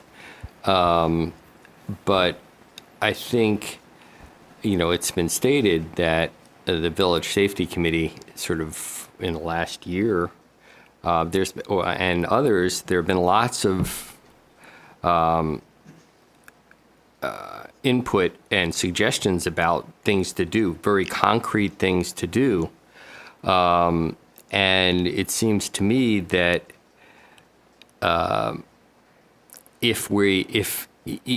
again, there are different budget items, or you're crossing over things, but in reality, it seems that if we have identified specific improvements that could be made, and in fact, when we discussed the budget last year, there seemed to be a fairly good agreement that these were good ideas that could be accomplished. And I think in our priorities, traffic safety is one of those priorities. It seems hard for me to fathom spending $9,000 or whatever the figure would be for another study when we didn't have money to spend to make the improvements that were identified and seemed to be agreed to, that yes, these would help in this situation. I very understand that there have been a lot of ideas and a lot of things have been not well followed up on, but as you said, some of the ideas that were presented were part of a 2006 study. So it seems like we're in a revolving wheel here of when do we actually do something? And I think the idea of spending money for a study versus spending money for concrete improvements is something that we should really consider. If we do both, fine. I can see doing that too. But I feel somewhat it being difficult of something that at least the last board seemed to, and with this board, seems to agree that traffic safety is an important thing. Where's the money, let's spend money on accomplishing something rather than waiting for 2 or 3 years for another study to tell us what we need to accomplish. So can I just say something? And just correct me if I'm wrong on any of these assumptions, but the way that you're saying that this would be accomplished is that they would do public outreach and they would do charrettes and get public opinion about what of these things people think are the most important. How are they getting the information? So based on importance, because they're trying to judge importance to the community. Well, they're trying to help the community, including this board, reach a decision about what the priorities across all different types of projects are. There's no scope of work that I don't have the scope of work, so I can't say exactly how they are doing it because the decision hasn't been made to do it. But it would involve, as I said earlier, presentations to the select board on multiple occasions. It would involve public meetings with residents and business owners. If you're asking me what specific technique would the consultants use to come up with a priority, I'm not sure that they would say in advance what that technique is. Or they would say there are 3 different ways it could be done and get the community to decide what it thinks is the best way to come up with a priority. There are different scoring systems if we want to get kind of mechanical about it. And there are other more, or softer approaches that could involve charrettes. I'm not sure that, charrettes, people have different ideas for what a charrette is, depending on their own experiences. But I think a series of public meetings would be required because at the end of it, people have to say, okay, I understand how they got to that list and I'm okay with it. Informed consent. They may not be huge fans of it, but they consent to it at the very least. So I guess my issue with this is we don't know exactly how they're going to come up with the information to prioritize. When we hired the architects to go out and do public outreach and do charrettes to obtain information about where people thought the library should go and what they thought it should look like, they told us that's exactly how they were going to do it. And we all agreed. As a steering committee, we said, okay, that seems like a great way to get public input and to decide what are priorities to the public.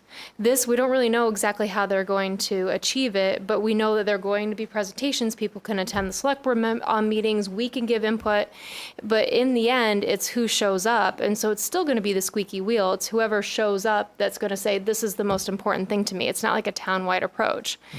So then whoever comes to the meetings helps us decide, okay, of these 10 projects that have been elucidated in previous studies, of these 10, this is the order that we think that they should be done in based on the 6 meetings that we've had over a year. Well, then we put it on a schedule. And in that schedule, as Josh likes to talk about, this 20-year plan of projects, so that we've got this 20-year plan of things that we're going to do. Something is 8 years from now. But then we've got a group that comes before us 2 years from now that says, no. I wasn't part of any of those meetings. So this informed consent you're talking about, I didn't consent to that. I wasn't informed. I wasn't part of it. And this is important to us right now. So then all of that schedule that we're paying for to have the study, to have this priority list gets completely thrown out the window because there's still going to be the squeaky wheel that comes before. And not only that, we're trying to develop this schedule of projects and it kind of ties future select board future select boards into agreeing that 5 years from now they're going to agree to this being on the budget. And we've seen that over and over again. When's the Bay Bridge going to get done? How long was the Quint on? And because that was put on a project, or that was put on the capital improvement plan, but it wasn't done. So to be honest, I kind of agree with the idea of I hate the idea that we're giving away money that we're getting a deal on. As my husband says, a sale is a 4-letter word. He hates it when I say, well, I got it on sale. But I kind of agree with the idea of putting $9,000 towards things that have already been identified that seem to be very, very, very important to people who are living here right now. That's my feeling. Yeah, no, I agree with you. I tend to start with the premise that just because we budget dollars doesn't necessarily mean we need to spend it in the first place. I don't know if I'm one of the 3 or 4 people that understand these studies, but I've read most of them, and I am familiar with most of them, and they do all tend to conclude with recommendations for the most part. As a general matter, we haven't done a great job following through on a lot of those recommendations, but I do think they've informed certain, whether it's comprehensive plan, whether it's capital plan, I think in pieces they've informed things, but we're not great about keeping them living and breathing documents, and that's our fault, right? It's more of an executive miss than anything else. So for me, I'm struggling with what is going to change, right? If we do another synthesis of recommendations, how will that change our behavior?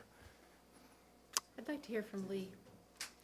And yeah, I mean, the only other point I would add is I know bandwidth is constrained on committees, but there might be an opportunity once we get through the comprehensive plan for either the Planning Commission or a group within a related group perhaps to sort of look at this, and people, I'm not putting names out there, but there are people out in the community who would do a very good job looking at this kind of documentation and then pulling together a 1 or 2 pager executive summary that we could at least use for decision-making purposes, right? When we get to the capital improvement plan or elsewhere. So those are my thoughts. I would pause on this for the time being and not spend the money. Lee, do you want to invite, why don't we invite discussion from the from the public? Jane? Jane Zanatti. I facilitate the Village Pedestrian Safety Group, and I'm not here representing them. I'm just interested to hear this discussion. And I have to say, after listening to all you speak, I actually have kind of mollified some of my thoughts. I actually thought this idea of this synthesizing all these studies was a great idea, because when we started our work in 2016, we actually took a look at some of those studies going all the way back to the 80s and thought, well, these are the things we're still interested in doing, and they haven't been done, so what's going on? So, you know, as our group has actually kind of picked the things we thought were most crucial to really addressing immediate safety. I am a big picture person, and I think, and in some ways, what we've been doing hasn't been big picture. It's been kind of picking the things and trying to get some attention about those. I do think that the board, it's incumbent on the board to find some strategy for synthesizing this information and then figure out how do you take action in a big picture way. I appreciate the support that we've gotten for our little projects as we kind of cut away at some of those things. But it's been frustrating to us to look back at those studies and say, all these studies, all the information is there. These are all the things we want to do, and it was back in 2000, it was in 2006, it was in 1988. So I really, obviously, am passionate about trying to have this be a priority for the board. You have spoken that it is a priority. I don't know whether it's this strategy of using the money to have someone from the outside synthesize the information, but please find some way to do that. Thank you, Jane. Susan? Susan McClellan, Falls Road. One of our problems, I think, too, is that we do have many committees here in town that need the money. The village safety is not a town committee, and they've been given a lot of money to be doing their projects, which I'm very happy about, because where I live is a dangerous area. I do think we do need to prioritize, and I think the Falls Road area is one of those areas. But all of the committees need the money, and this isn't a committee.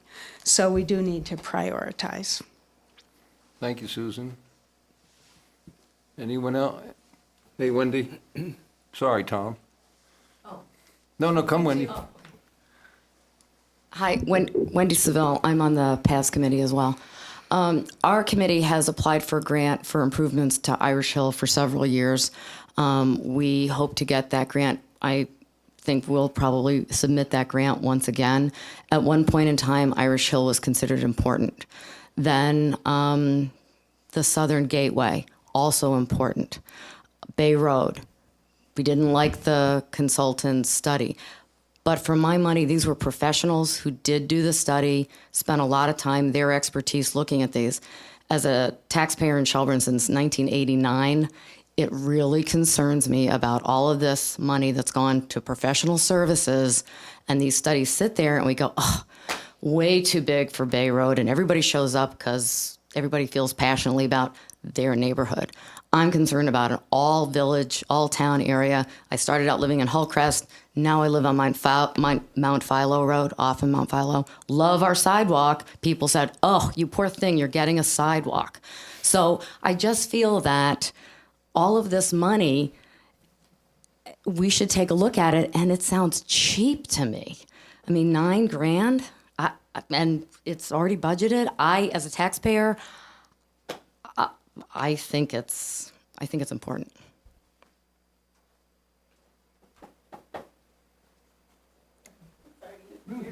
No, Gail?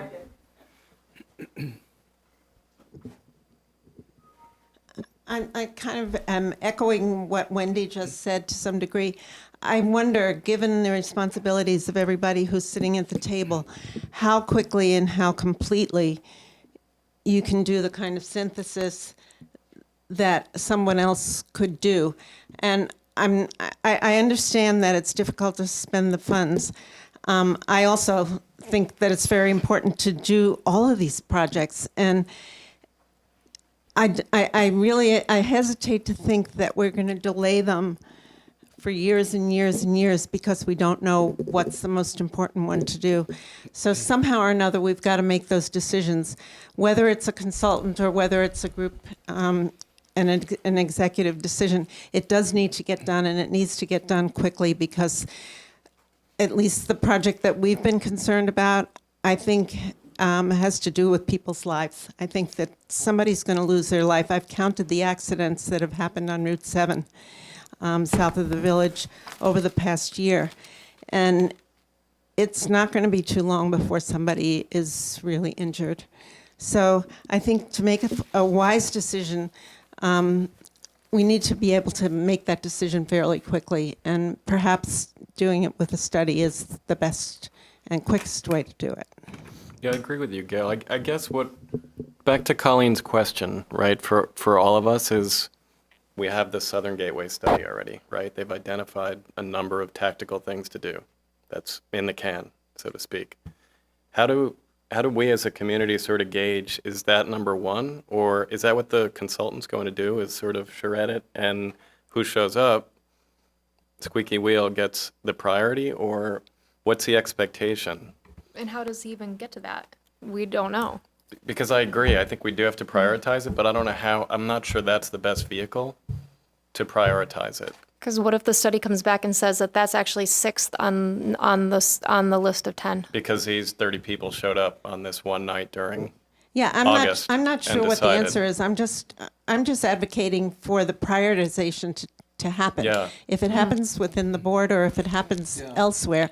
But I think that part of the decision as to who's going to do it is to gauge how much time people have to actually make those decisions. Right. I think the issue, I mean, and there have been a lot of really good comments here, and I do find sort of a lot of things going around, but sort of the item up for discussion or up for a potential decision is an either or type of thing, and I'm wondering, not to be not to kick the can down the road, so to speak, but from what I'm hearing, I'm not hearing a consensus necessarily of, yes, this is the item that's up for discussion is necessarily the way to go, but there seems to be a real interest in accomplishing the task of prioritizations, as you say, and so maybe this isn't necessarily the time to actually vote, yes, we want to do this or not, and maybe give it another meeting or so and come back and say, okay, what are all of the options for accomplishing what you want to accomplish, rather than we vote on this or not vote on this. Yeah, and I think that's valid, and I think one of the options that we could look at is that we have 6 or 7 studies here that have all come up with conclusions as to what to be done. Many of them have numbers of component parts, and it may be that every component part of the study that's chosen is not the way to go, but that there are components of each of those studies that make the priority list and other parts of them that don't. But it's going to take some work to do that, and the sooner we can get to doing that work, I think the better off we are. You see, what troubles me is that I think you have to distinguish what we control and what we don't control, what we influence and can't influence. And I don't think we can influence or control much of Route 7. And immediately that divides the understanding of best transportation in two. It makes it nearly impossible for us to see that takes some kind of form in capital improvement. It may suggest that we should be spending some of our time initiating and advocating in Montpelier. Now, that may be an executive outcome that doesn't come through the studies to this point. I think you're getting the benefit, Lee, of and Dean, of discussion that I don't recall we've had before, and there's no one's taking credit for that tonight. I just think that this has opened up some doors in all of our minds as to what's the benefit of this particular study at this time, given the kinds of questions that we're all raising. It seems to me that if we do proceed with it, and, well, let me back up a minute. How malleable are the terms of the study? How is this approach and allocation of staff time and terms of the study, is this fixed? In my view, it's very malleable, in my view. So we could potentially reform this. Yes, this is, I wasn't asked to be part of the preparations for your initial discussion of this issue, and had I been, it might have unfolded differently. And when I learned that it was still up for discussion, Lee and I had a conversation, and as a result of that conversation, it became clear that there was information about the background that I could provide you with that may help you come to a decision. The decision essentially that the Regional Planning Commission is wondering about is, what do you want to do, Town of Shelburne? You asked for $30,000+ or support to do a project. Do you still want to do it? And when they came back with the increase, I could show you the email. My response to Jason was, I'm not sure that we still want to do this. So let me talk with Joe. And there were some internal discussions about that. And frankly, I'm not sure if the town wants to do it, and I feel that way even more now after hearing what I've heard tonight. But it had been teed up, and so I think the Regional Planning Commission can wait, but they don't want to wait forever about, well, what is it that the town of Shelburne wants to do? The town will have other opportunities to seek technical support from the Regional Planning Commission. So if we don't act on this one, there will be, knock on wood, there'll be other opportunities. And so the town can spend more time formulating what it wants. What I can contribute to you is what my understanding of what was going to be done. And I'm really grateful that the Regional Planning Commission informed us that it was going to cost more, because pity the poor consultant who would have started setting up shop under the initial project that was approved to be done. Yeah. I would also just say very, very quickly, Route 7, I have to take, I I have to take some issue with characterizations of Route 7 being beyond the community's control, because there are projects like the Route 7 intersection that, if they qualify for the right program, would involve no local match if they qualify for the ones. And my understanding is that those improvements might be eligible for one of those. And community support for a project does matter. And it will influence the speed at which projects can be done. And furthermore, in the area that Gail is talking about, as I understand it, the ball is in the town's court to try to get the traffic committee that sets speed limits to respond to something that the town does, so that they will lower the speed limit in that area, which will then allow certain improvements to be made. So the town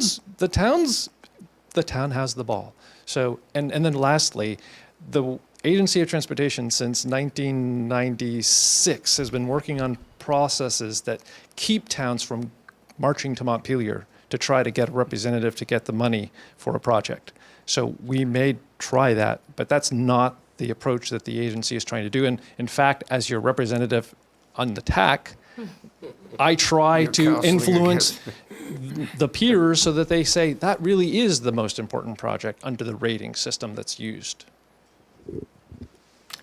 May I? I was interested to hear what Lee might have to say about this whole process. And I want to also comment, we have heard from 3 or 4 stakeholders, all of whom have urged us to move forward with this synthesis project. And I agree that there would always be meetings at which squeaky wheels show up to give their piece of mind and their opinion. And in my world, I call that democracy. I'd like to hear what Tom Tompkins has to say, too. Oh, sorry, yeah. Yeah. Several times and never been gotten to microphone. Thank you, Sarah.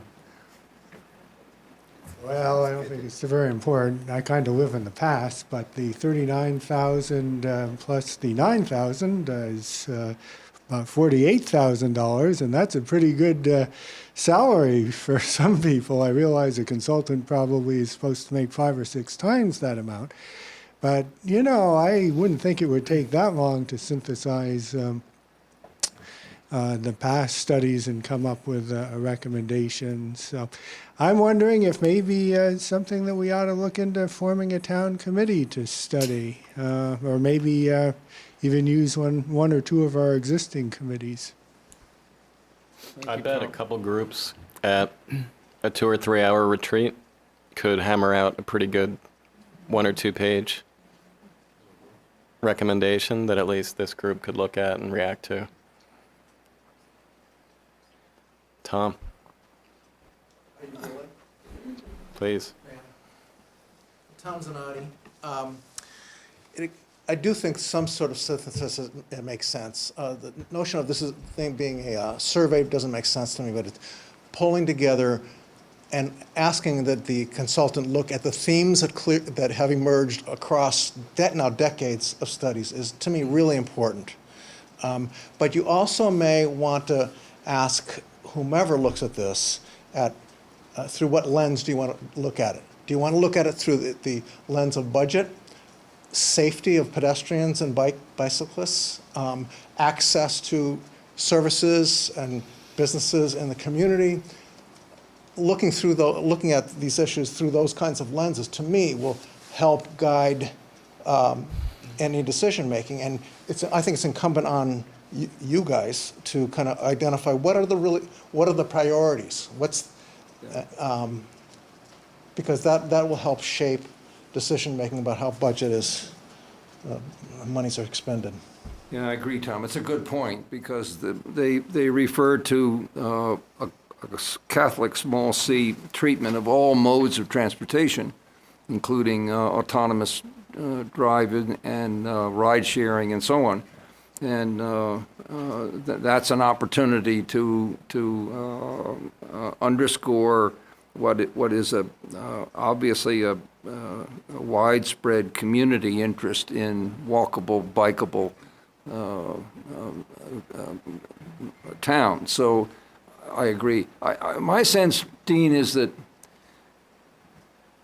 I'm just uncomfortable relying on a third party synthesizing studies based on some means, some fairly elaborate and I'm sure well thought through means of community input, without some overlay of what I think the executive demands are. And my sense of it is that we should reform the study if we're going to go ahead with it. Ken? Fascinating, Ken Albert. A fascinating discussion, and I'm not sure exactly, where I would recommend things, but in listening to Dean and then listening to the various comments here, everyone sort of agrees that we've got these decades worth of relatively sensible studies, each one of them sort of in its own little pocket, and to probably hire someone at regional planning to then go look at these things, and then maybe after they're looked at, then go to some groups of town people and get some inputs. Maybe that's not the optimum way to go, but maybe having some sort of facilitator that works with, I hate to say it, a town committee, either some existing committee or some new committee, to come up with that. It'll still be somewhat muddy, and then bring the discussion to the select board, which will further, have other aspects of it. But I don't think we can give up on sort of trying to balance what you say is the squeaky wheel response, which will always happen. Of course. But if you say it's always going to happen that way, therefore we never should do any planning, I don't think you believe that either. So, so there's got to be some way of coming up with a plan, and then because there will be squeaky wheels, it'll be, the priorities will change, but at least there's some concept to maybe resurrect what has been decades of different studies, and as time goes on, some of those studies may become irrelevant or obsolete because of different situations that have arisen. But to not do anything at this point in time and say, well, let's not do anything. Maybe this isn't the optimum approach, but I think we should very seriously look for some way of taking, I think, this initiative that has been started here and somehow come up with an action plan. I agree with Ken. Thank you, Ken. Can I I've been trying to get Lee's opinion on this. This is my third request. If that's okay? No, we've looked this way several times. Sure. So it seems to me in listening to all this and certainly being familiar with planning studies, planning constructs, and transportation issues, it seems that there's very clear consensus that we've got a lot of background work and we need, as a community, to come to consensus on a set of priorities. It seems to me that, and I can't speak for other staff or other boards that all have their own priorities, but it seems to me that we have the capacity, the intellectual horsepower within the existing staff and boards to construct our own outreach program, not a 6-year process, that we reach out to people, we create some basic summaries of what's been done, we bring the groups together that already exist, we reach out to Rotary and the business community and the conservation commissions and the planning commission and the bike ped folks, and ultimately, perhaps with a facilitator, we have a half-day workshop and work toward, in a strategic approach, some reasonable way to construct a list of priorities. There will never be enough money to do everything that we all want to do, whether it's bike ped, traffic safety, wastewater improvements that we're got some folks patiently waiting to speak to us about also. But I think that we must have within this community the ability to construct our own process. And I'm not trying to take away from the application that's been made, the RPC's expertise in bringing capacity to the table, folks I know well. But I got to believe this isn't really that complicated. We're never going to make everybody happy, but as a process, I have to believe we can pull this off. Thank you. And we may need to spend several thousand on a mediator, a facilitator, a somebody. You know, we don't always have to look outside as to find the expert who doesn't exist here, but sometimes that's helpful at the end of the day to just help bring it all together. And we have a half-day workshop, we serve breakfast, and we bring a bunch of people together, do some presentations, lay out lots of pictures, and create a process that can work. And I have to believe we have the ability to do that. Thank you, Lee. What would be the decision tonight then? To come back on the 22nd and explore that further? Maybe you flesh out some of that? And in the meantime, to give Dean an answer that he certainly has an interest in, which is no additional monies and a discouragement about pursuing the study at this point in any case. Or hypothetically encouraging it and saying, let's launch it tomorrow so that some of that money can get spent. But yes, we could come back on the 22nd with a proposal for a plan and see how that fits, see if it can work.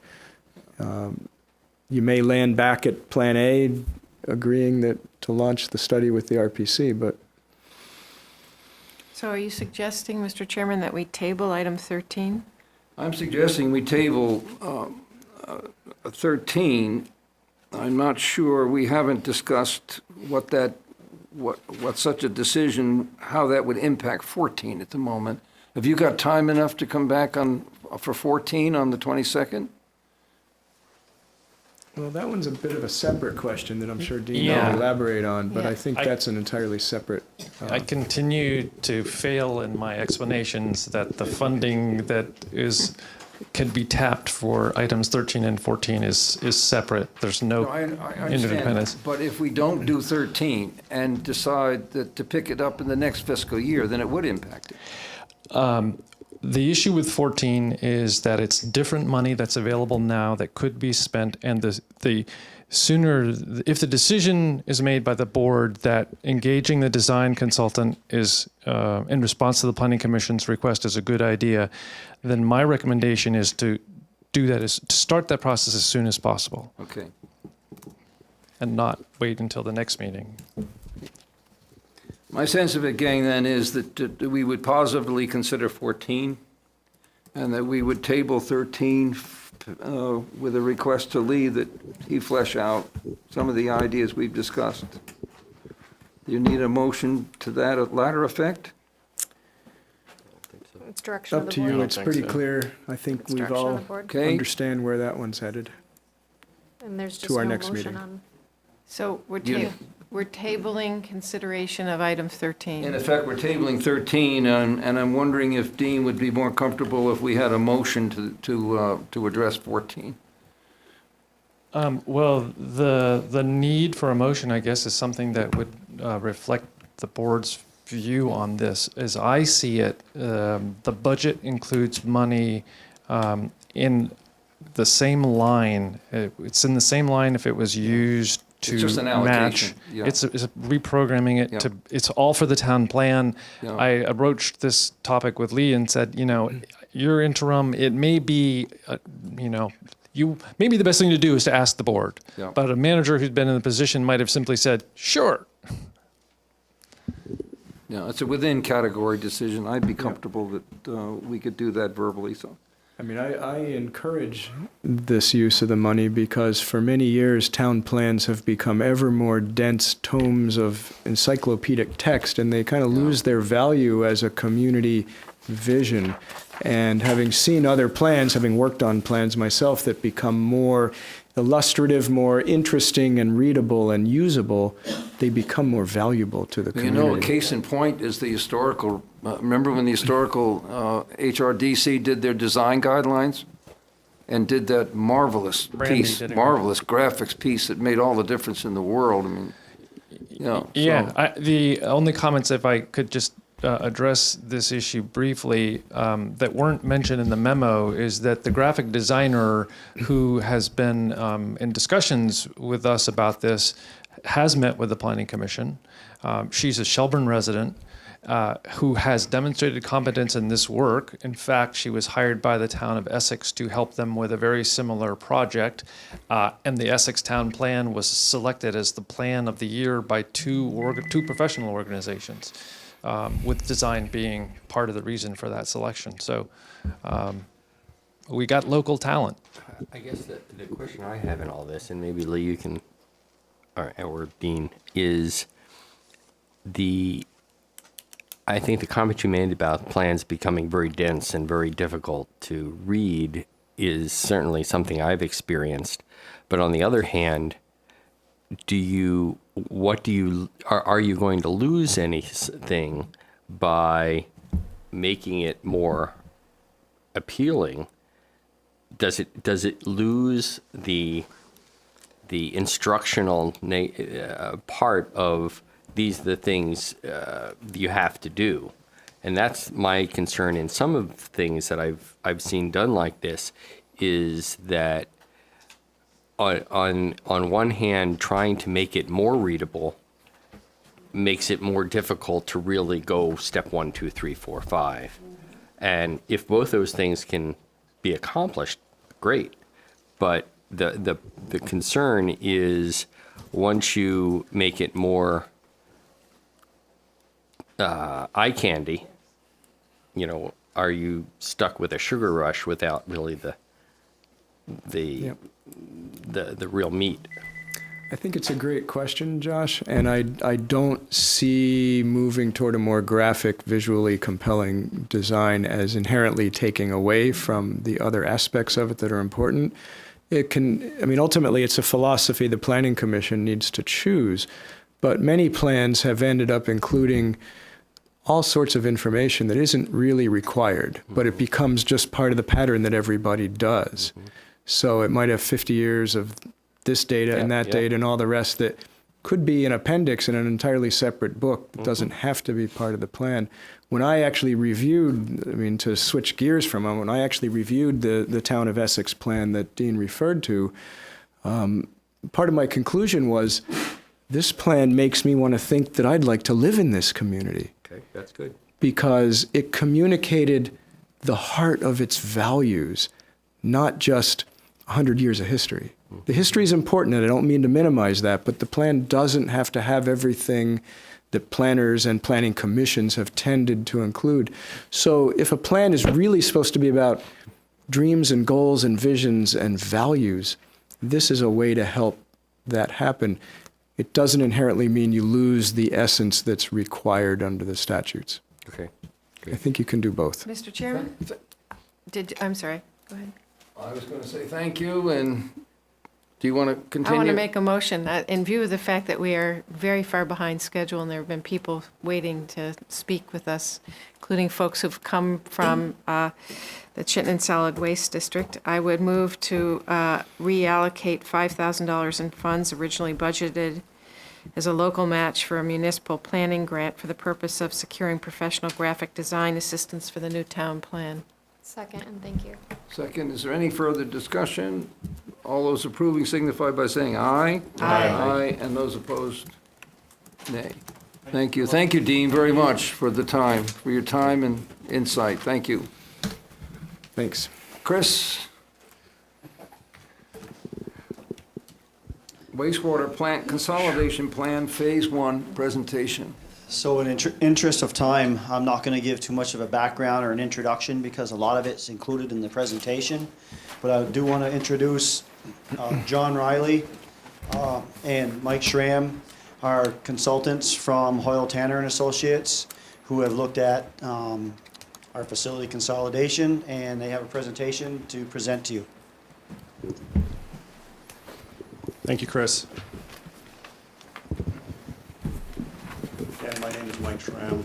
Thanks for having me here tonight, having us here tonight.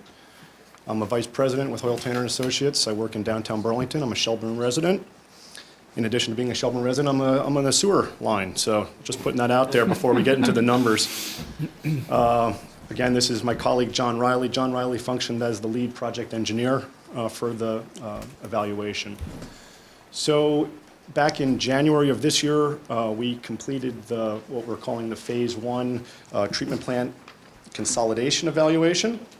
And we're here tonight to sort of give you an overview of what that looked at and the alternatives that were considered. And we'll wrap up with a summary and next steps where we're going from here. Yep.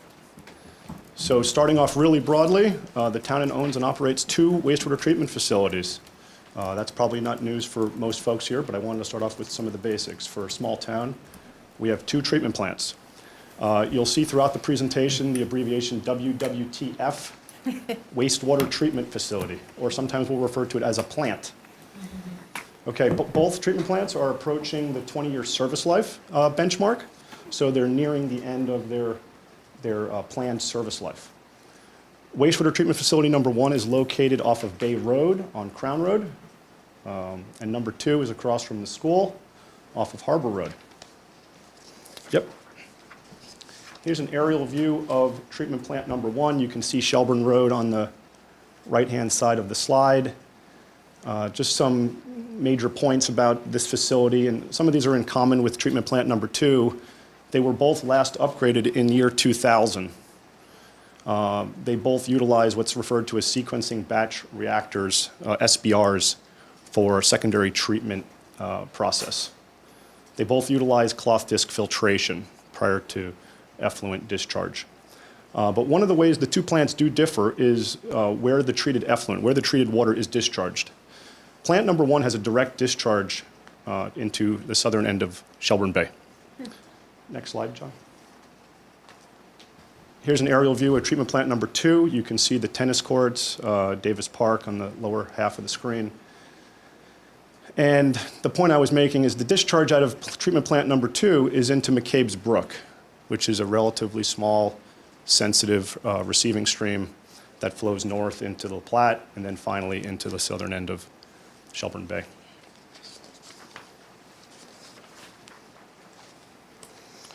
The main objective of the evaluation was to consider, would there be long-term advantages to consolidate 2 treatment plants down to 1? Does it make sense, both economically and looking at non-economic factors? So we looked at 3 different alternatives. Number 1 was pretty much stick with the status quo. Keep in mind that even number 1 is the refurbishment of plant number 1 and number 2, probably within the next decade, because they are approaching the end of their useful, both of them end of their useful lives. Number 2 was to convert number 1 to a pump station where raw sewage would be pumped from number 1 over to treatment plant number 2. And number 3 is generally the opposite of that. Treatment plant number 2 is converted to a pump station, and we pump everything from number 2, what's going to number 2 now, over to number 1. Here is a map. I know it's a bit confusing. I'm just going to run through it one more time. Number 1 is generally the status quo, stick with 2 treatment plants.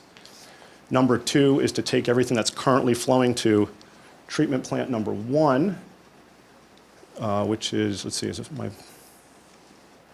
I don't see it over there. Oh, there it is. Okay, that red box is treatment plant number 1 off of Crown Road. And number 2 is up there off of Harbor Road. Okay, so number 2, we're going, generally we're pumping, we're pumping south. And John, can you hit the button, please? And number 3 is going the other direction. So what works for me is alternative number 2, we're going to number 2. So if you can remember that, that'll help keep things straight. So with that, I'm going to turn things over to John for a few slides, who's going to walk us through the wastewater needs. Thanks, Mike. Okay. Based upon our review of the plant performance monitoring reports during the last 5 years, both plants are performing well overall. However, plant operators have indicated that during very wet weather, both plants have struggled to keep up with high inflow and infiltration flows into both plants. As Mike indicated, wastewater treatment plants are typically designed with a 20-year service life, and so the majority of the plant infrastructure will not have adequate, reliable service life to meet the town's long-term future needs. For example, our observations of the headworks building at the plant number 2 included significant corrosion of the carbon steel infrastructure components.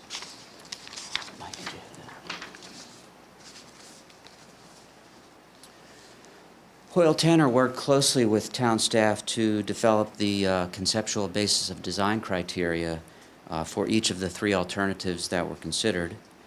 It is understood that the town anticipates commencing refurbishment of the two plants in approximate year 2025, with completion of those refurbishments by 2027. And so, with a typical 20-year service life, the year 2047 was defined as the design year for the three alternatives.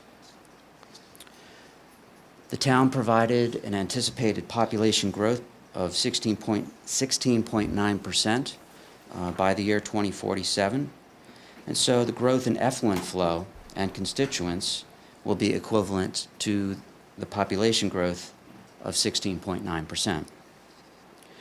All three alternatives consider that the sanitary sewer system service area boundaries do not change. And under alternative number 1, where both plant number 1 and plant number 2 are refurbished, each plant would be refurbished with the existing permitted hydraulic capacity of 1.1 MGD, or million gallons per day.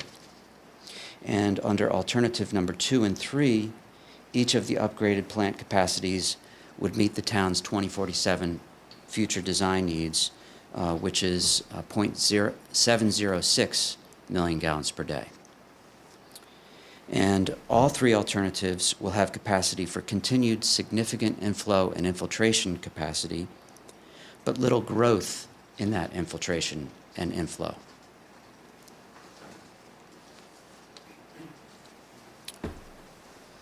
Specific areas in both plants that are hydraulically limited include the headworks facilities, the raw wastewater pumping, the SBRs, filtration, UV channels, chlorine contact tank, and the outfall sewers. In addition, since most of the plant number 1 and plant number 2 infrastructure will have exceeded the 20-year reliable service life, all three alternatives were developed based around predominantly new plant infrastructure. The integrated fixed film activated sludge, or IFAS process, was selected as the conceptual basis of design process type for all three alternatives because it offers a smaller footprint in overall tankage compared to a conventional activated sludge or sequencing batch reactor process type. Now I'd like to turn it back to Mike to discuss the conceptual costs of these three alternatives. Thank you, John. Just a warning, these are going to be large numbers. So I'm going to walk through three different cost evaluations that we did as part of the overall evaluation. Each of the next couple slides, we're looking at a longer and longer time horizon. So this one right here is really just the cost to design and engineer and construct the treatment plants under the three alternatives that have been described. Under all three slides that are projected or showing cost estimates, I just want to make the point that it's early in the planning process. The purpose of these numbers is really for prioritization and ranking of alternatives and shouldn't be used for budgeting at this point. So alternative 1, again, is status quo, keeping with 2 plants. Alternative 2 is treatment plant number 2 is enlarged to treat the full town. Alternative number 3 is treatment plant 1 is enlarged and upgraded to treat the entire sewer service area. Sorry, not the town. This estimate includes, we have each major process component identify, headworks, clarifiers, control building, site work, and such. We have overhead that would be typical for a contractor to apply. We're also carrying a 20% contingency factor at this time, which is reasonable at this point in the planning. And at the bottom line, total conceptual project costs. Not going to get into exact numbers, but roughly we're looking at, on average, alternative 2 and 3 are about 24% less costly than alternative number 1. Yep. This table is a present worth analysis. We worked closely with town staff to get an understanding for what the town is currently paying for operation and maintenance of the 2 plants. That's the second line you see there, annual estimated O&M cost of each alternative. $767,000 for alternative 1. This is an annual ongoing cost. We then used a 2.5% discount rate in a planning period of 20 years to bring those annual anticipated O&M costs to a present worth value in today's dollars so that we could add that to the total conceptual project cost that you saw on the previous slide to arrive at a total present worth of all three alternatives you see in the bold line at the bottom of this table. Again, alternative 2 and 3 are significantly less costly than alternative number 1. Now the difference is they're about 28% on average less costly than alternative number 1, and that's due to the fact that O&M costs for operating one plant are less than operating 2, even considering that we would have the addition of a relatively large pump station, one treatment plant turning to a pump station. So those O&M costs do reflect the addition of a pump station, but operating just one treatment plant.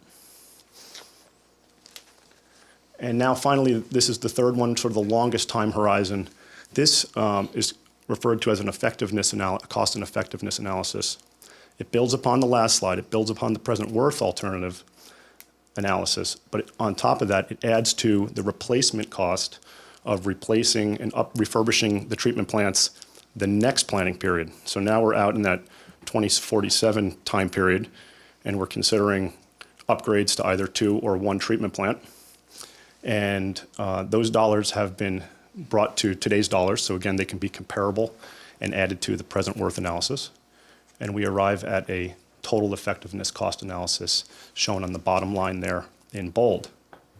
The difference at this point for alternatives 2 and 3, you'll notice that alternatives 2 and 3 are very, very close in price. One is estimated at $46 million. That's alternative 2. Alternative 3 is estimated at $46.8 million, both representing about 29% on average less costly than alternative number 1. Yep. I'm sorry, I warned you, these were big numbers.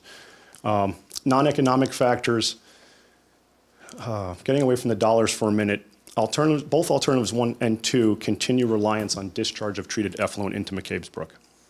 So again, that's a relatively small, sensitive receiving stream. It already has stricter discharge limits than the outfall into the lake. And I think it's reasonable to think that as time goes by, the limitations and the restrictions of discharging into McCabe's Brook are only going to become stricter. Alternatives number 2 and 3 offer sort of there's many common non-economic factors or benefits, some maybe cut the other way, that are associated with each of those. You're going to be, under 2 and 3, you'd be constructing one larger treatment facility. So you're talking about additional buildings, additional tankage, additional site work at one of the 2 locations, the construction-related impacts that would be associated with that work. You end up with one large treatment plant. One of the benefits here would be process resilience compared with having 2 smaller treatment processes that can be more susceptible to process upsets. Both of these alternatives would require the construction of a new force main between the 2 sites. So again, construction-related impacts of constructing a pipe connecting the 2 plants. Both alternatives result in an overall net energy reduction. And again, that does include considering having to pump from one location to the other. So overall, getting down to 1 treatment plant, even with the pumping, is less energy usage than operating 2 treatment plants. And then we also see a benefit here having 1 plant for worker safety with limited staff, having additional folks around and sort of avoiding a potential scenario where you're understaffed if folks are spread over 2 plants and you're limited with staff, you could have a potential occasion where you're limited with staff and there could be an accident and not adequately staffed at that time. So we see that as a benefit to having 1 plant and having all folks available working at that site.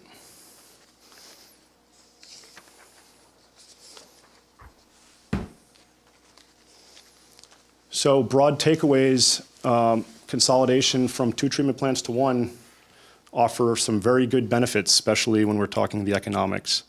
Depending which sort of time frame you want to look at, it sort of gets better. The longer you look, the further the time horizon, the dollars get more attractive or the savings grows. For all intents and purposes, for this level of planning, the estimates for 2 and 3 are essentially equivalent at this point. But the non-monetary factors favor alternative 3, and that's primarily linked to the discharge of avoiding further discharge in the future into McCabe's Brook.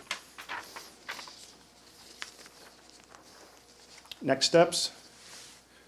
The evaluation recommended that the town consider exploring potential to further reduce II, that's inflow and infiltration.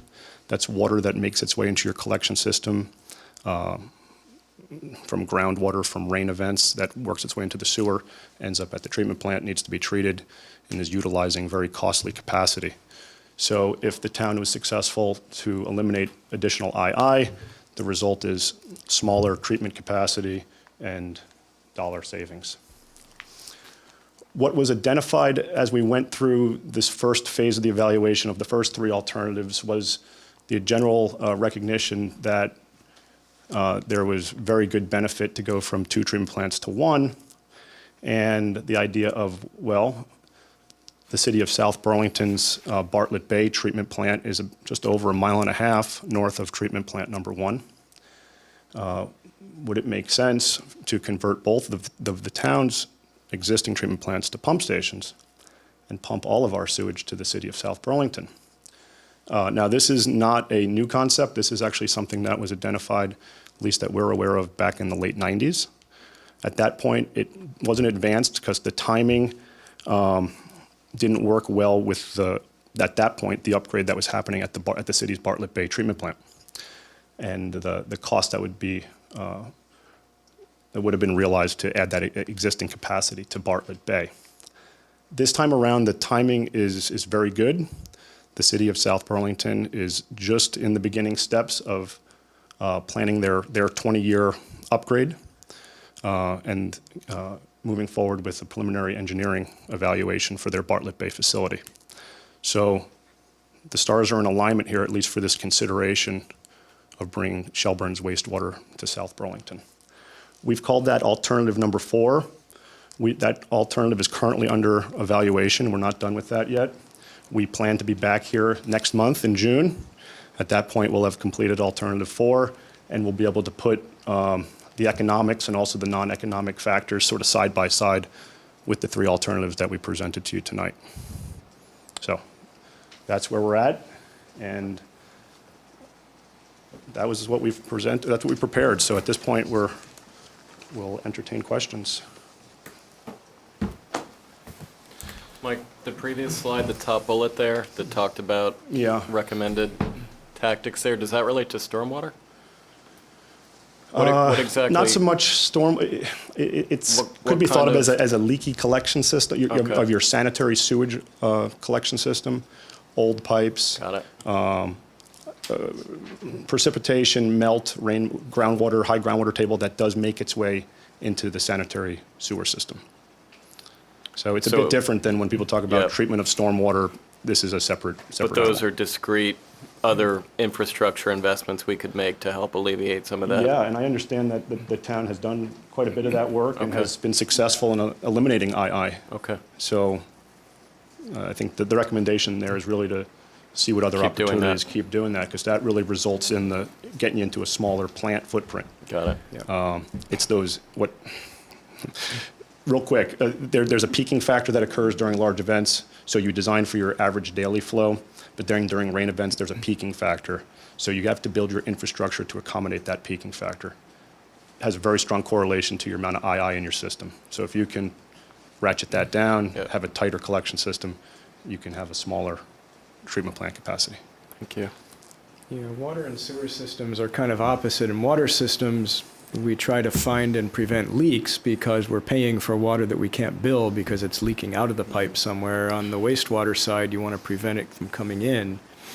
As you said, then you're paying a lot of money to treat water that had no business being there in the first place, and that we're not billing for it either because it's sneaking in there some other way. So that's right. You try to minimize the need. It's kind of like conservation. You try not to use it rather than waste it. Absolutely. Where are we in our current system based on our permitted capacity? I know at some point under the rules you reach a certain percentage of your capacity and you have to do studies or start actually planning for those operational upgrades. 55 to 58%.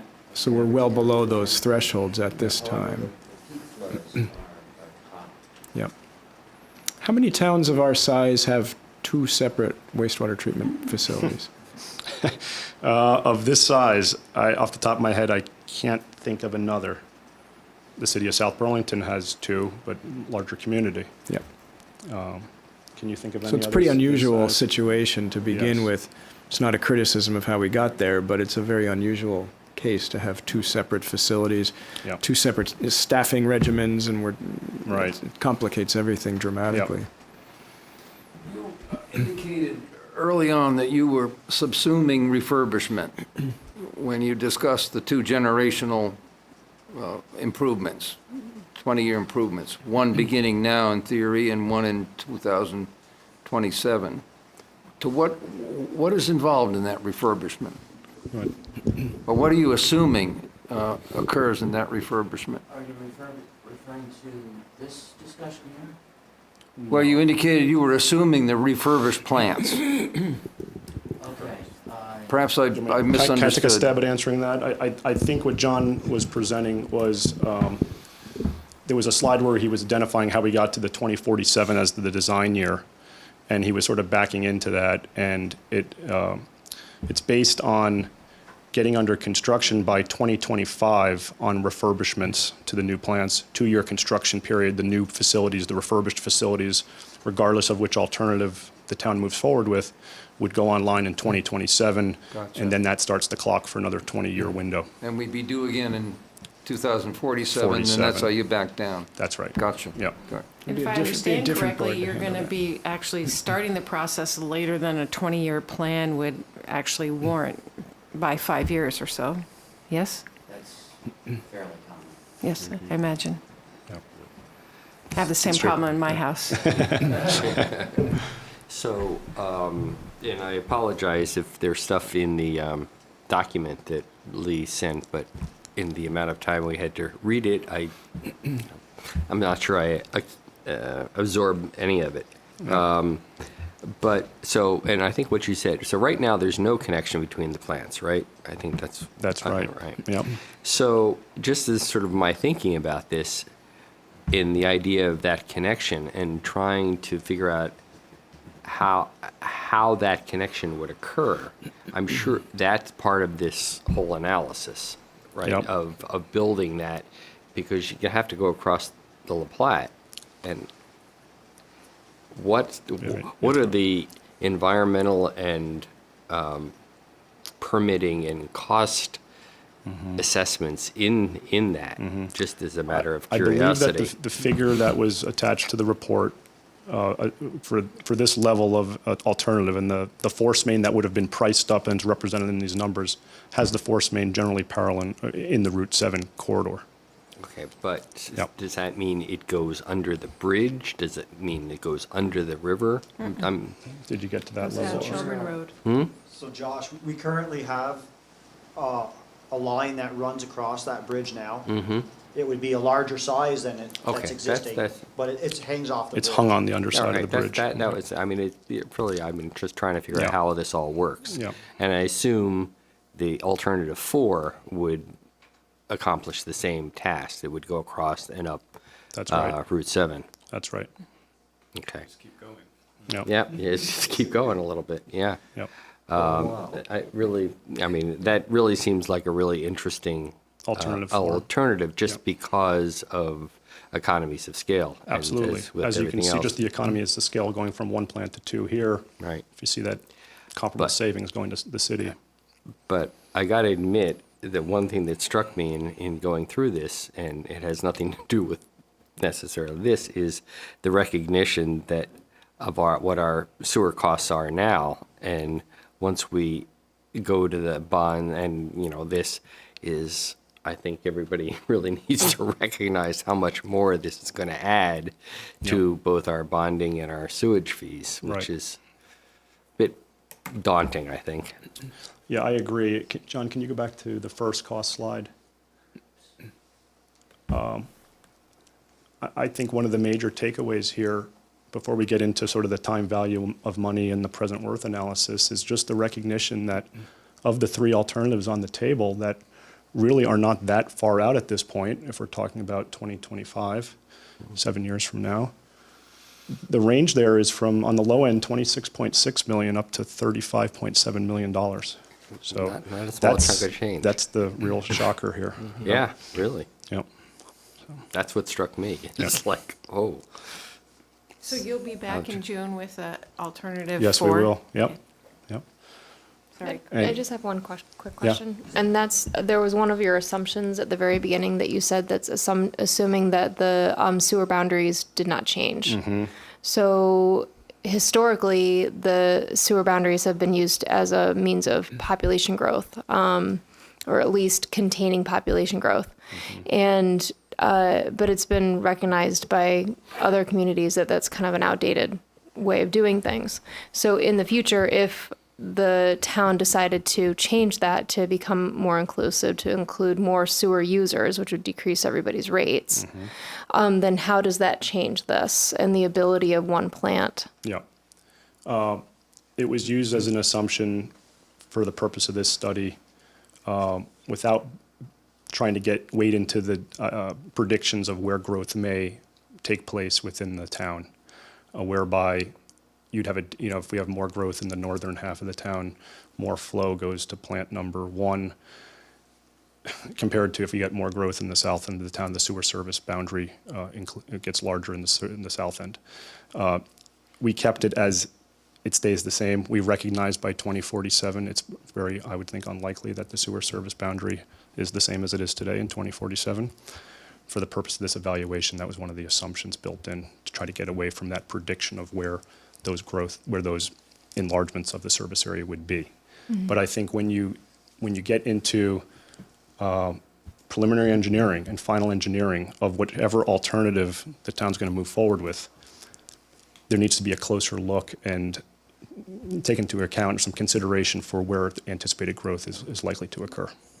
So. Yeah, it's a really good question, and not for tonight, but has someone taken a look at the existing boundaries? Sometimes they're very peculiarly laid out, and sometimes there's a simple logical place to expand it at minimal capital cost or operational cost that frees up new land when you've got limited soils and other natural constraints.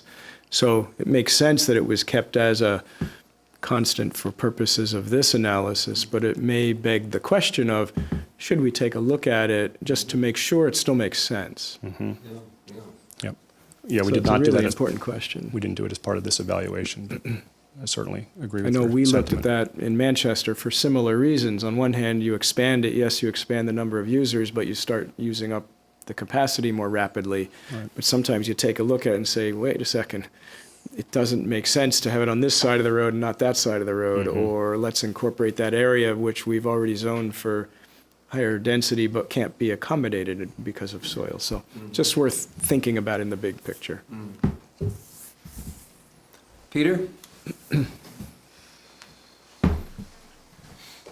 Just a question. I didn't know if your study looked at the operating costs of a consolidated plant. Right now, obviously, our electricity costs are one of our highest costs. If you consolidate, use newer technology, maybe less labor, or were any of those things looked at in terms of what the savings might be in the existing budget versus the expansion or the consolidation?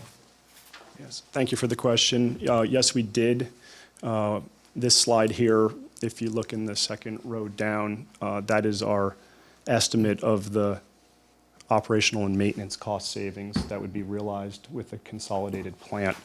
So rough numbers, what is that? Getting close to about $300,000 per year of O&M to operate one plant and a pump station rather than 2 treatment plants. Does that answer your question? Okay. Any other questions? No, great. Thank you. Outstanding, outstanding. Appreciate Thank you. that. We'll see you in June. We look forward to seeing you. Chris, you want some final comments? No, I'm fine. Thank you. Thank you. Thank you Chris. very much. Thank you all. Any other comments from the public? The next item is, You do have a Linda. comment? Linda, sorry. This is not on topic, but the ball game is 2-2 right now. Boston and New York. Oh, Let okay. the record reflect. Thank you for keeping track of that. All right, Tim. I'm going to turn it over to Sarah. Good to see you again. Sorry, we misbehaved like this the last time you came, and we're going to learn eventually to put you on early in the program. It's fine, quite all as right. recompense. I won't hold you to that. Thank you again for having me come today. My name is Sarah Reeves. I'm the General Manager for the Chittenden Solid Waste District. And we are here today. I'm here with our new Finance Director, Catherine DeCaro. And we are here to present to you the fiscal 19 budget for the Chittenden Solid Waste District. Our board did approve the budget to come to the towns for vote. So that is, I'm on my road show right now. So thank you again. A little bit about the Chittenden Solid Waste District. We were created as a municipality via Act 78 to implement the solid waste management mandates legislated by the state of Vermont. We are the largest district in the state. We serve approximately 155,000 people and over 6,000 businesses. We have just over 50 employees, currently around 55 FTEs in generally 5 main departments: administration, finance, facilities, unregulated hazardous waste, and outreach and communication. And we also either manage or operate 5 different types of facilities. So our drop-off centers, environmental depot, the rover, the material recovery facility, and Green Mountain Compost. Just a little bit of who we are, just in case anybody was wondering. So I'm going to give a very brief general overview of some of the highlights as included in your packet, and then I want to open it up for any questions you may have about anything that you've seen, heard, or wondering about. So we're anticipating budgeting revenues for the general fund in the amount of $11,131,561. We're budgeting expenses of $10,597,613,000, excuse me. And we are looking at a very heavy capital year this year, looking at expenses of $1,755,000. The good news is that we are not proposing an increase to the solid waste management fee. That is essentially the fee that we charge on all trash disposed. That will remain at $27 a ton for the next fiscal year. We are not proposing any increase to the trash fees either at the drop-off centers. Those will also remain the same. Nor are we proposing any municipal assessments, any per capita assessments again. In addition, the Green Mountain fees of Green Mountain Compost are also remaining the same. We did increase them last year. They will stay the same this year too. We did increase the tipping fees or the disposal fees at the material recovery facility. And we generate revenues through the MRF through 2 ways. One is through tipping fees and one is through material sales. So the sales of the products that we sort out of the blue bin, the blue cart, and then we sell those on the open global commodities market. We had to increase our tipping fees this year, May 1. It's very unusual to increase them towards the end of a fiscal year. We're anticipating increasing them again. We have been significantly below the regional market rate for some time. The current regional market tipping fee rate, and I mean New York and New England, is anywhere between $65 a ton and $100 a ton. We are still below that at $25 a ton in district and $50 a ton out of district. We're going to be closing that gap over this year. And the reason for that is a significant drop in real revenue and projected revenue from the sale of materials, specifically paper. And that is all due to recently enacted, as of January 1, restrictions that the Chinese government has imposed on the world. So we are not unaffected all the way over here in Vermont by what happens in China. In fact, we are very dramatically affected. So where we used to realize decent revenue from mixed paper, junk mail, catalogs, paper like this, we are now paying people to take it. There's been a massive swing, and it is not getting any better anytime soon. In fact, it could be as long as 2 years before there's some kind of a significant recovery. So we're taking a very large hit. Everyone is. We are not unusual in that respect. We have a little bit more difficult because we are so far from ports and transportation costs are very high in Vermont. So we're going to be looking at this every few months and evaluating, still trying to maintain as close to the market, maybe a little below, because we do realize we want to continue to try to provide some benefit to our members. But we cannot realize the losses that we have, particularly in this capital year. So we own the facility, we do not operate it. We have a contract with Casella to operate it, and we have certain capital requirements, 2 of which are coming due this year, 2 of which are huge. So one is the baler, which is that piece of equipment that is at the end of the road where all the materials are sorted, and that goes into this machine. It creates a big cube that goes onto the trucks, and it goes on to market. That needs replacing. That's $700,000. One piece of equipment. It's a critical piece of equipment. The other major capital investment we need to make is on the actual floor the material gets tipped onto. The rebar is showing through. That's not good. So we need to replace the tipping floor, and that's going to be another $120,000. So those 2 pieces right there represent a huge but necessary investment. Additionally, the fees for our biosolids, managing biosolids went up, again in part due to capital, and also in part to a change in how we allocate our expenses across the entire budget. And then the last fee that's going up, which caused some consternation amongst some of my staff, was the fee for blue bins. Not many of our member communities still use the little blue bins, and we've never charged for them. We're going to charge $5. It cost us $5.64-ish cents, so we're still not capturing everything, but we figured it was time to really remind people that recycling is not free. It never has been, and it definitely is not now. Those are my very high-level, kind of 30,000-foot level review of the budget, and I welcome any questions you may have. I just have one question. It's just helping me understand the whole thing. Because I kept looking and I couldn't find it. I actually Googled. What's the difference between the solid waste management fee and the tipping fee? Great question. Thank you. So the solid waste solid waste management fee is essentially a trash tax, for lack of a better term. It's the fee that we charge for every ton of trash that's brought to Coventry that is actually thrown away in the landfill. A tipping fee is the fee that we charge at the materials recovery facility or Green Mountain Compost, where literally material is tipped out onto a floor or an area, and then we process it. So the solid waste management fee goes up. It's for stuff going to landfill. The other stuff is essentially for what we charge here. So that's it. Yes.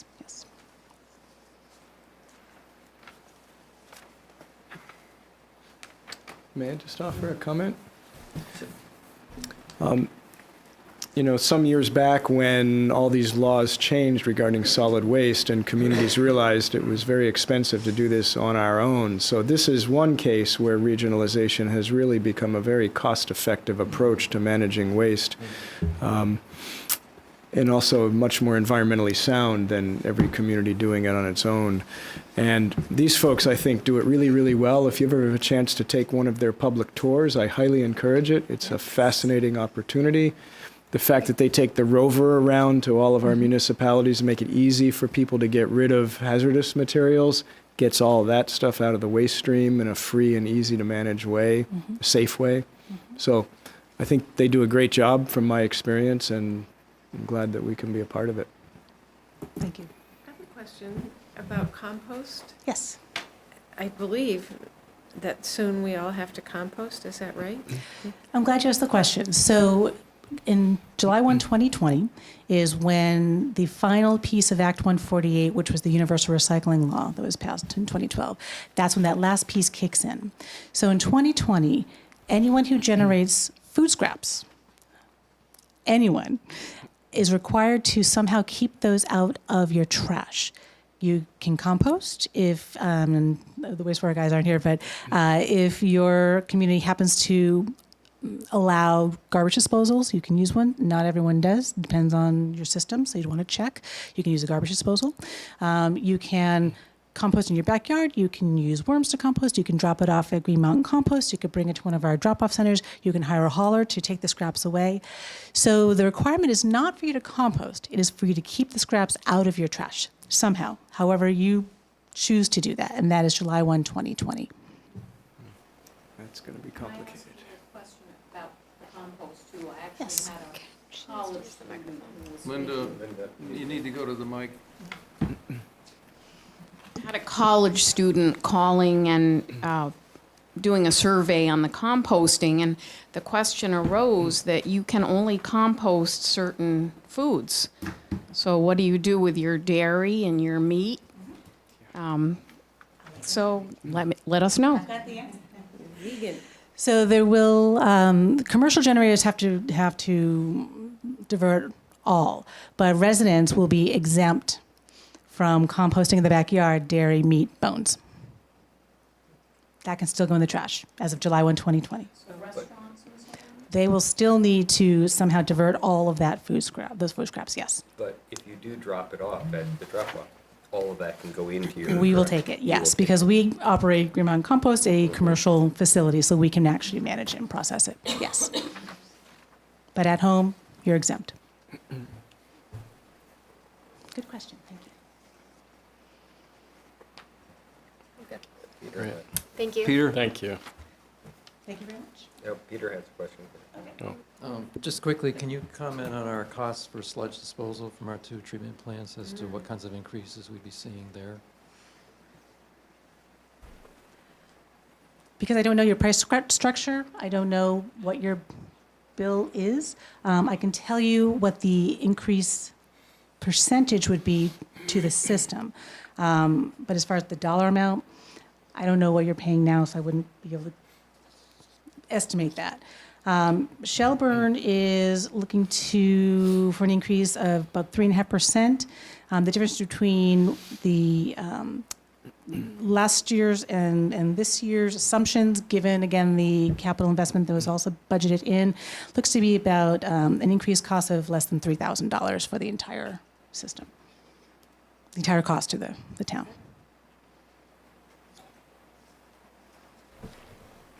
Thank you. Thank you. Are there any other questions? Tim, do you want to add a comment?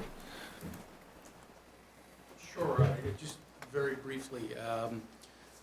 Tim Laux, the rep to the CSWD. I think this is the 6th year for me being on the board. I haven't participated in the development of the budget up until this year. This year, we really dove in. And I was extremely impressed in the process that's been followed. So the level of detail that the Finance Committee goes into in terms of looking at spend on a line item by cost center basis is very, very thorough and rigorous. And the changes that we made this year, which resulted in Pete doing a whole heck of a lot of work, and Sarah, were that we then looked at how we allocated overheads and rolled up our numbers. So we think we're going to have a much better tool going forward from a management perspective. But I'd just say overall, the district is, I'm very, very comfortable with the financial management of the district. I think I need to do a better job of coming forward to the select board and talking to you about the strategy going forward. So this is really sort of a check the box thing for me that, you can, like I said, if I'm spending 20 hours on it, hopefully you guys don't have to spend any hours on it. But we are going to be seeing a lot of changes in the coming in years. We're looking at major changes for the materials recovery facility, drop-off center strategy, Green Mountain compost, and other areas. And so we'll try and keep you abreast of those proactively. So thank you. Thanks. Great. No, your change of allocation is pretty impressive, that you managed that. Thank you. In a budget cycle. I mean, budget is allocation, so it's doubly impressive for that accomplishment. It was a very big haul, and I had exactly the right person. I had made a very good hire this year, and Deke really did a phenomenal job. Lee, you didn't indicate this as a decision item. Are you expecting that we would approve this tonight? My understanding is you can accept it, you can let it ride, and in 45 days, it's presumed to be accepted without action, if I That is read your correct. rules correctly. It's up to the board. If you want to indicate approval, you can, otherwise. What's our pleasure? We want to approve it tonight? Just approve it. Okay. So Sarah? move to accept the CSWD, what is it, the 2018, 2019 budget presentation? Or just budget? Second? And a second, seconded by Mary. Is there any further discussion? Hearing none. Those approving signify by saying aye. Aye. And those opposed, nay. The ayes have it. Thank you very much Again, for your thank you time. very much. Thank Thank you for you. your patience. Yes. You're to be absolutely congratulated on that change in one you. fiscal year. That's pretty, that's pretty impressive. Thank you very much. Appreciate it. Thank you. Thank you, Tim. Thanks, Tim. Thanks, bye. Bye. The next item is to consider a year extension of the contract with Sullivan and Powers auditors. And Peter is going to make his recommendation to that effect.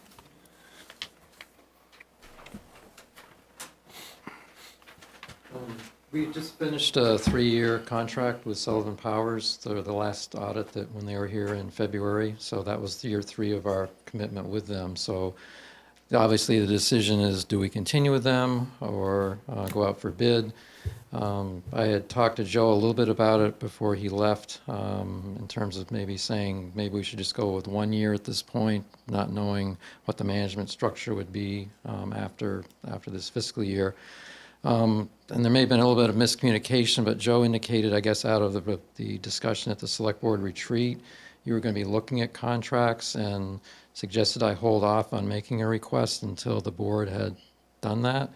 I'm not sure that's taken place. I'm a little concerned that we are getting close to closing the window where we would need to get an auditor on board for the fiscal year that ends June 30th. So I guess my thought would still be to have Sullivan Powers continue for another year.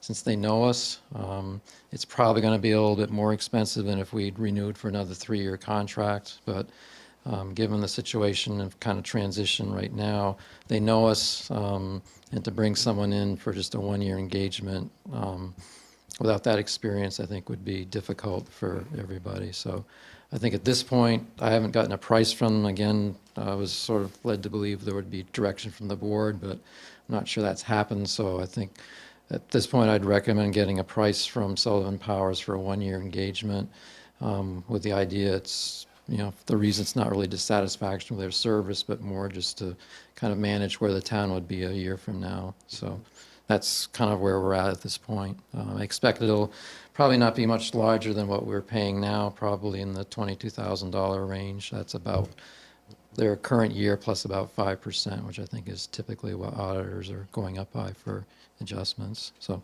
that's the recommendation at this point. Peter, what's the best practice on rotating auditors? How often does that usually occur? 3 to 5. Yeah, I would say we did a 3-year engagement with them. I would say probably no more than 6 years with the same auditor, and then try to change.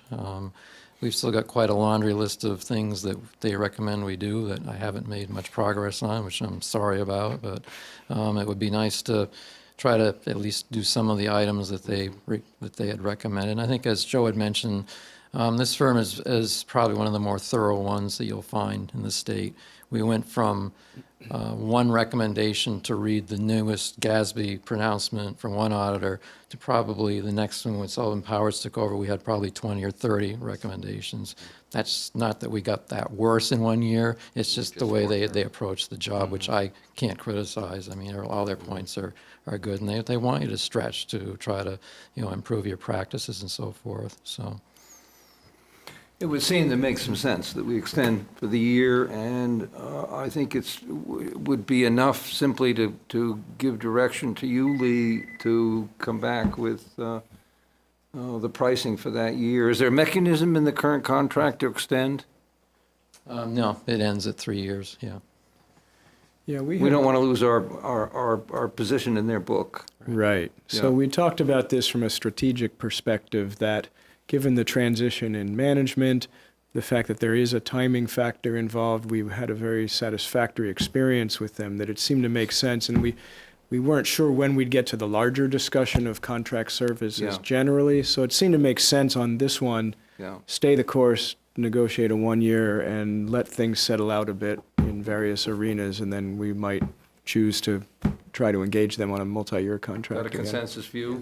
I think it would be prudent to find out what that one-year price is, just as far as due diligence goes, before we Come make a back. vote and make a commitment. Agreed. Yeah. So the goal would be, Peter, I presume we could have a price in hand before the next meeting. 20 seconds. I should think that would be pretty simple. Thanks.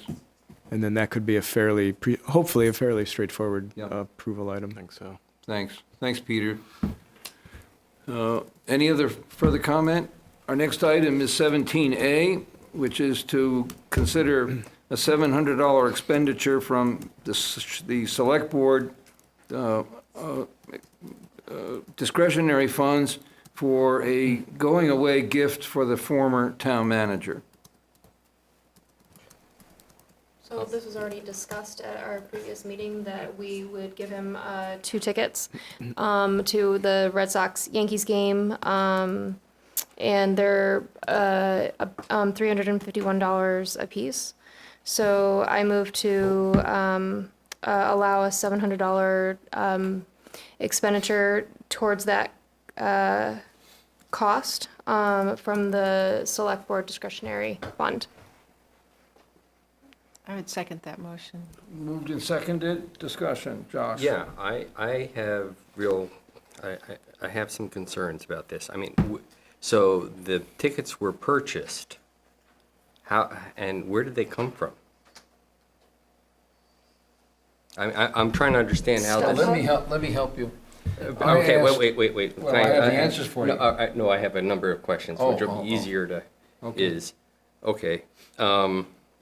What I don't see in looking at the minutes from last, and this is why I was puzzled by Colleen's statement, there's nothing in the minutes from the last meeting about any discussion about such a gift. And I don't recall that there was any discussion at the meeting before that.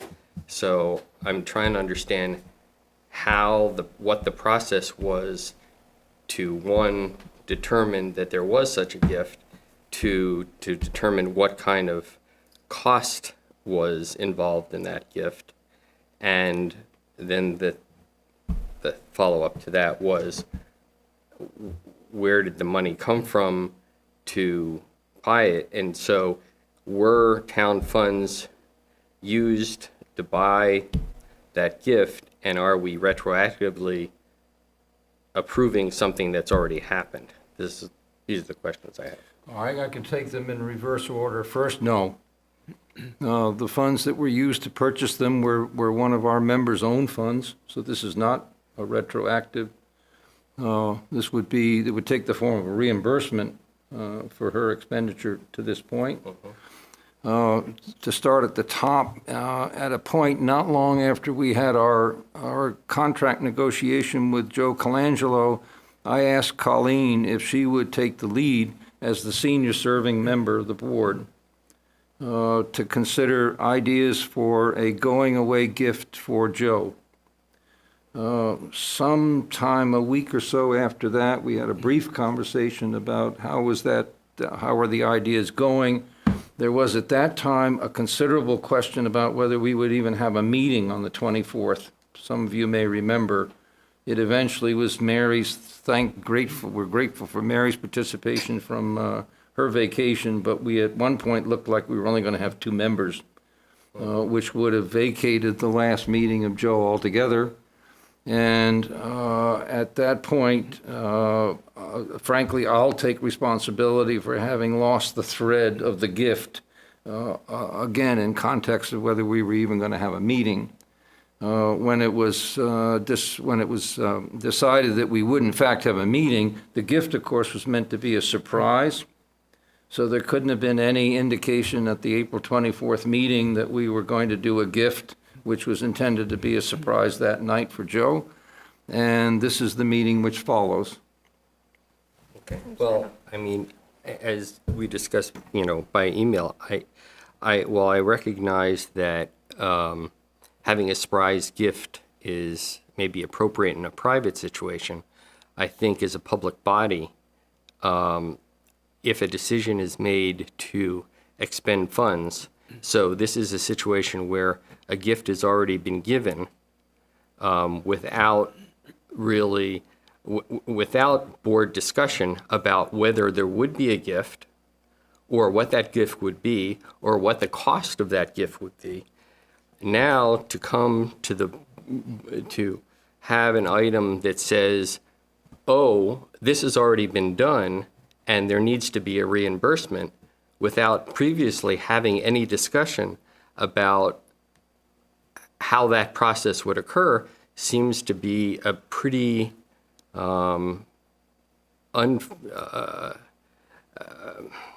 unfortunate procedure that certainly is potentially open meeting law violation, and certainly not a way that I think is appropriate in decision-making for the expenditure of public funds.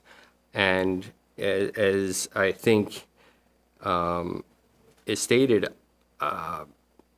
we've had a number of questions in a very short period of time about both accepting and giving gifts. And I think it's really important that the board put on the agenda to develop a better policy for the whole gift idea. But in this situation, I think everybody is put into a situation of saying there's been no discussion about such a gift, but now we want you to approve a reimbursement of that gift.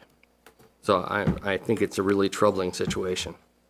Is there any other discussion? Would anyone else like to contribute? Any discussion in the public? Hearing none, there's a motion and a second. Will all of those who approve signify by saying aye? Aye. Aye. And those opposed, nay? Nay. Thank you. The next item is, and you make a very good point about establishing a policy for future recognition of service, with which I happen to agree. And I don't think it breaks on the matter of private versus public, but I think it's a really good question and one we should address. The next item is to consider entering executive session. There are two motions to be made. The first, to note that premature general public knowledge would clearly place the town at a substantial disadvantage. This being an executive session under the provisions of 1 VSA 313 1B regarding labor relations. We can do that motion first, if someone's willing to so Second. move. And a second. I assumed you were moving. So it's to enter executive session to discuss upcoming negotiations regarding the union contract with employees and invite the interim town manager in executive session. Is that your motion? No, it's the first one to find First that one is premature general public Fine. knowledge. disclosure would put the town at a significant disadvantage since this involves contract negotiations. Okay, second. Second. Any discussion?